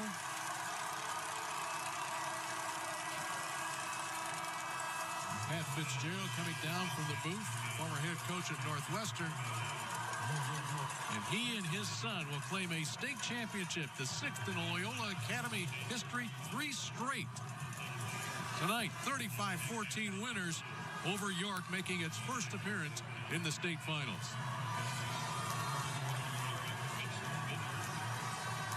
You mentioned workmanlike for one of the drives for Loyola Academy, but that's what it felt like tonight for the entire game. This was just a solid performance.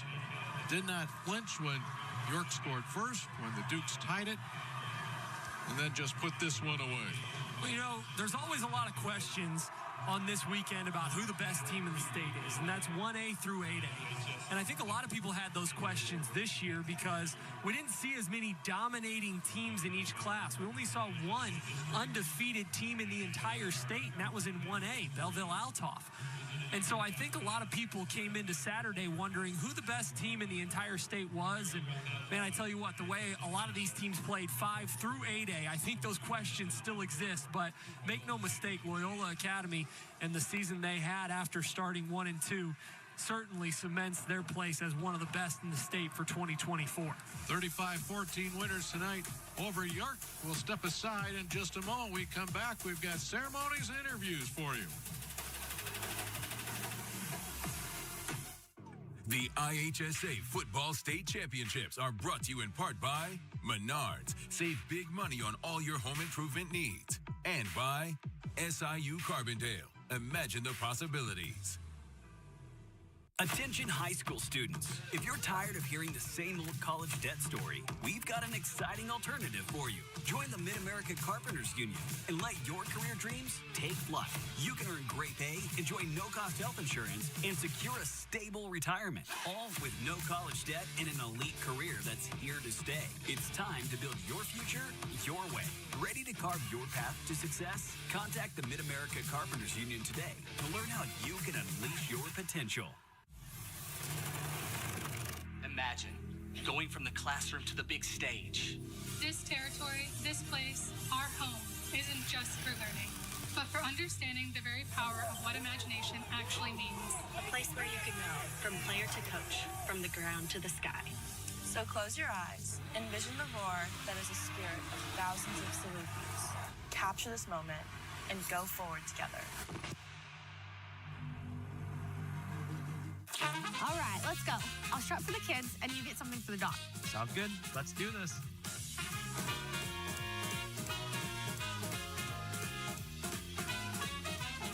Whether you're shopping for gifts or something for yourself, Don't forget toys for the dog.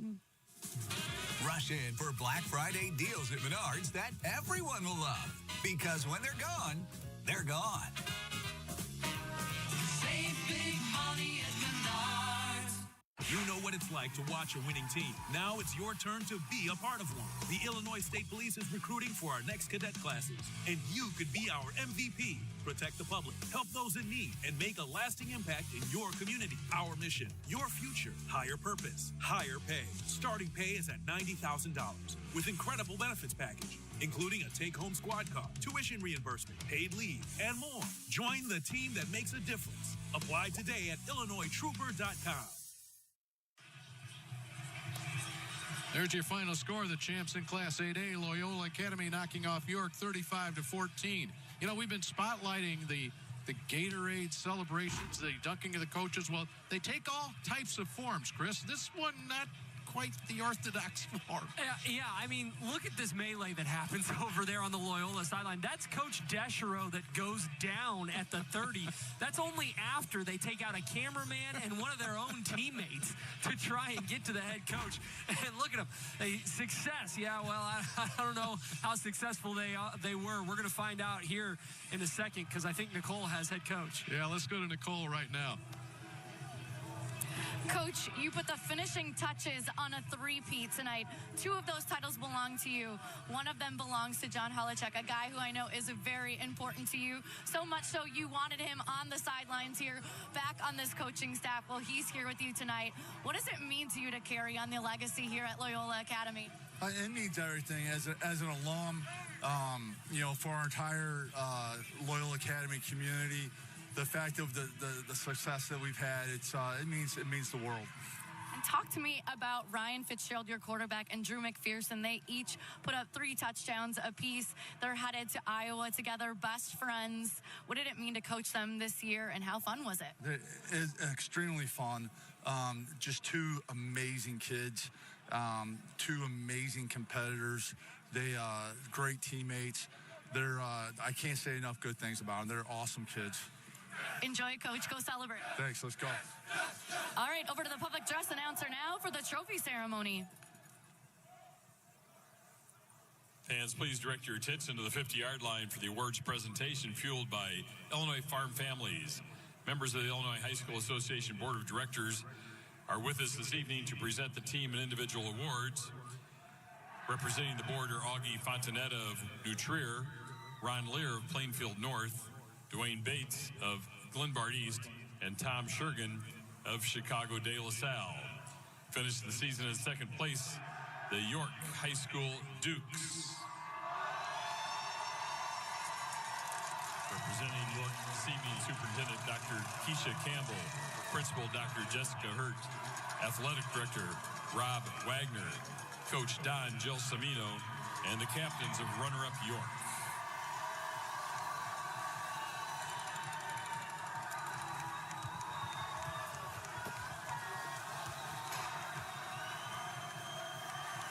Special medallions are being presented to the administrators and individual awards to Coach Gelsomino and his team captains.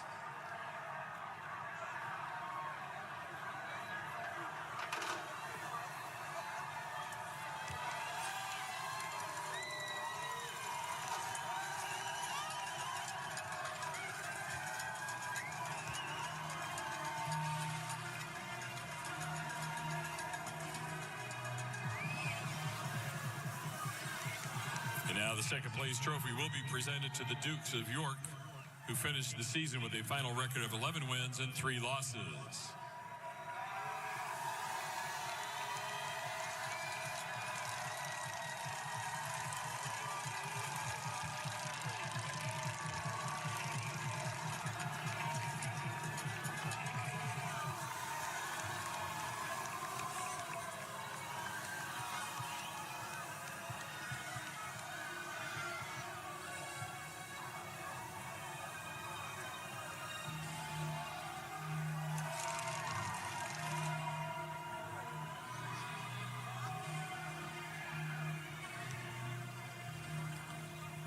And finishing the season as the Class 8A state champions, the Loyola Ramblers.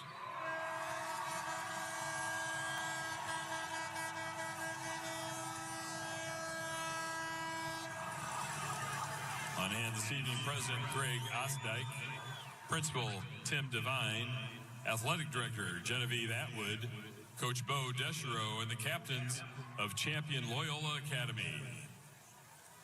Special medallion will be presented to the administrators and individual awards presented to Coach Deschereaux and his team captains.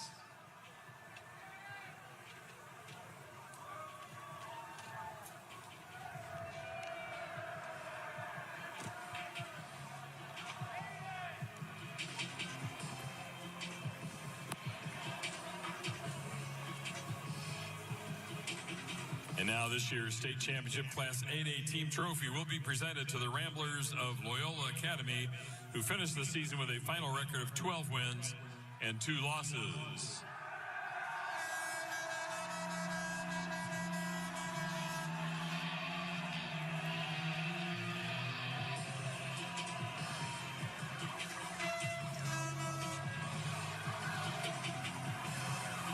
One of those players that are holding that championship trophy is our Country Financial Player of the Game, Drew McPherson. That Player of the Game brought to you by Country Financial. Visit countryfinancial.com to experience more. Well, Chris, we wrap up High School 2 days of coverage. Your thoughts here on this game? I mean, what an incredible effort that McPherson had here in the 8A game to close out a tremendous weekend of football here at Hancock Stadium. I think he had 3 total touchdowns, almost 200 all-purpose yards for Loyola. We talked about him as the player to watch, and he certainly lived up to the hype in this 8A game.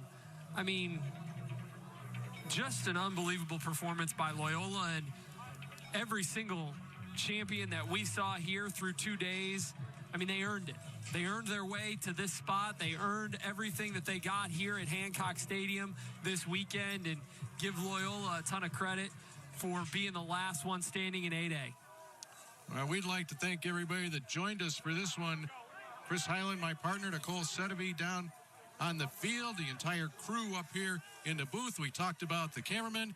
So we'd like to thank our entire crew for a great weekend here at Hancock Stadium. And congratulations to all those teams that made it here to the state finals. So we thank you so much for watching, and we'll see you again next year. Now let's head back to the studio one final time with Marshall Harris, Tim O'Halloran, and Kenny McReynolds. I'm Dave Bernhardt. Thanks for joining us, everybody. All right, thanks so much, Dave, Chris, Nicole. If you're staying up late with us, we thank you for staying up, first of all, and we're happy to cap off what has truly been a power Saturday with a Loyola win. Not because this is the power I or the wishbone or even the wing T, but this is the power Saturday because of the traditional powers taking over and winning all 4 of these games today. Loyola becomes the 3rd team on the day to make it back-to-back state championships, joining East St. Louis, who also, by the way, wins their 3rd title in the last 5 years. What did you make of the dominant performance, a 35-14 win for Loyola in our 8A championship Well, they game? did everything we thought they were going to do. They slowed the game down. They became very physical. McPherson did everything we thought he would do. He rushed for 150 yards. Fitzgerald passed for 160 and 3 touchdowns. So Loyola did everything they were supposed to do, everything they needed to do to become a 3-peat champion. As you said, my friend, the traditional powers are the traditional powers. I thought York handled themselves, showed themselves very well in this game. Just came up short. And again, that's a tall mountain to climb. This is their first time here. I thought pretty impressive performance from Duke. First-year coach, too. No question. So you look at a team like York, they do a good job in hanging around for a half, but then getting shut out in the second half. That's where kind of the separation was there for the Ramblers as they get yet another state championship. Let's take a look back at how this weekend unfolded. 8 games in 2 days at Hancock Stadium down in Normal, Illinois. And it started off with Althoff Catholic getting a 57-14 win. Chicago Christian with a shutout in their first ever appearance, 47-0. Then in 3A, it was Montini Catholic getting it done. And 4A, DePaul College Prep finished the day strong. 4 blowouts on day 1, but that wasn't the story on day 2, at least not when we got it started in 5A, because that's when Nazareth Academy had to hold off a late charge. A 2-point conversion attempt that was not held on to by Joliet Catholic was the difference in that one. East St. Louis, well, there's a reason they go just about every year to the state championship game, and they get back into the winning column with a win over Geneva. And then it was Mount Carmel. The team celebrated as the best program over the 50 years of the history of this championship with a win over Batavia. And as we talked about, Loyola Academy over York, double-digit seeds. Throw all that out the window because we know who's good at the end of the day. Kenny, what was your biggest takeaway from this weekend? My biggest takeaway was Elliott. He's the best player in the state. He showed it today. He passed for 6 touchdowns. He ran for 1. the best player in the state of Illinois. What about you, Edgy? There's a guy down in Althoff named Deidre Hill who I think put on a epic performance that I think we're going to be talking about for years and years to come. For me, it was Chicago Christian. First time ever in the state championship game. They take the state championship in 2A. CJ Cesario, a first-year head coach, getting it done in that matter. All in all, just a great weekend of performances and teams celebrating. And we're just happy you decided to stay up late and hang out with us. For Edgy, for Kenny, I'm Marshall saying so long. Hope you enjoyed it.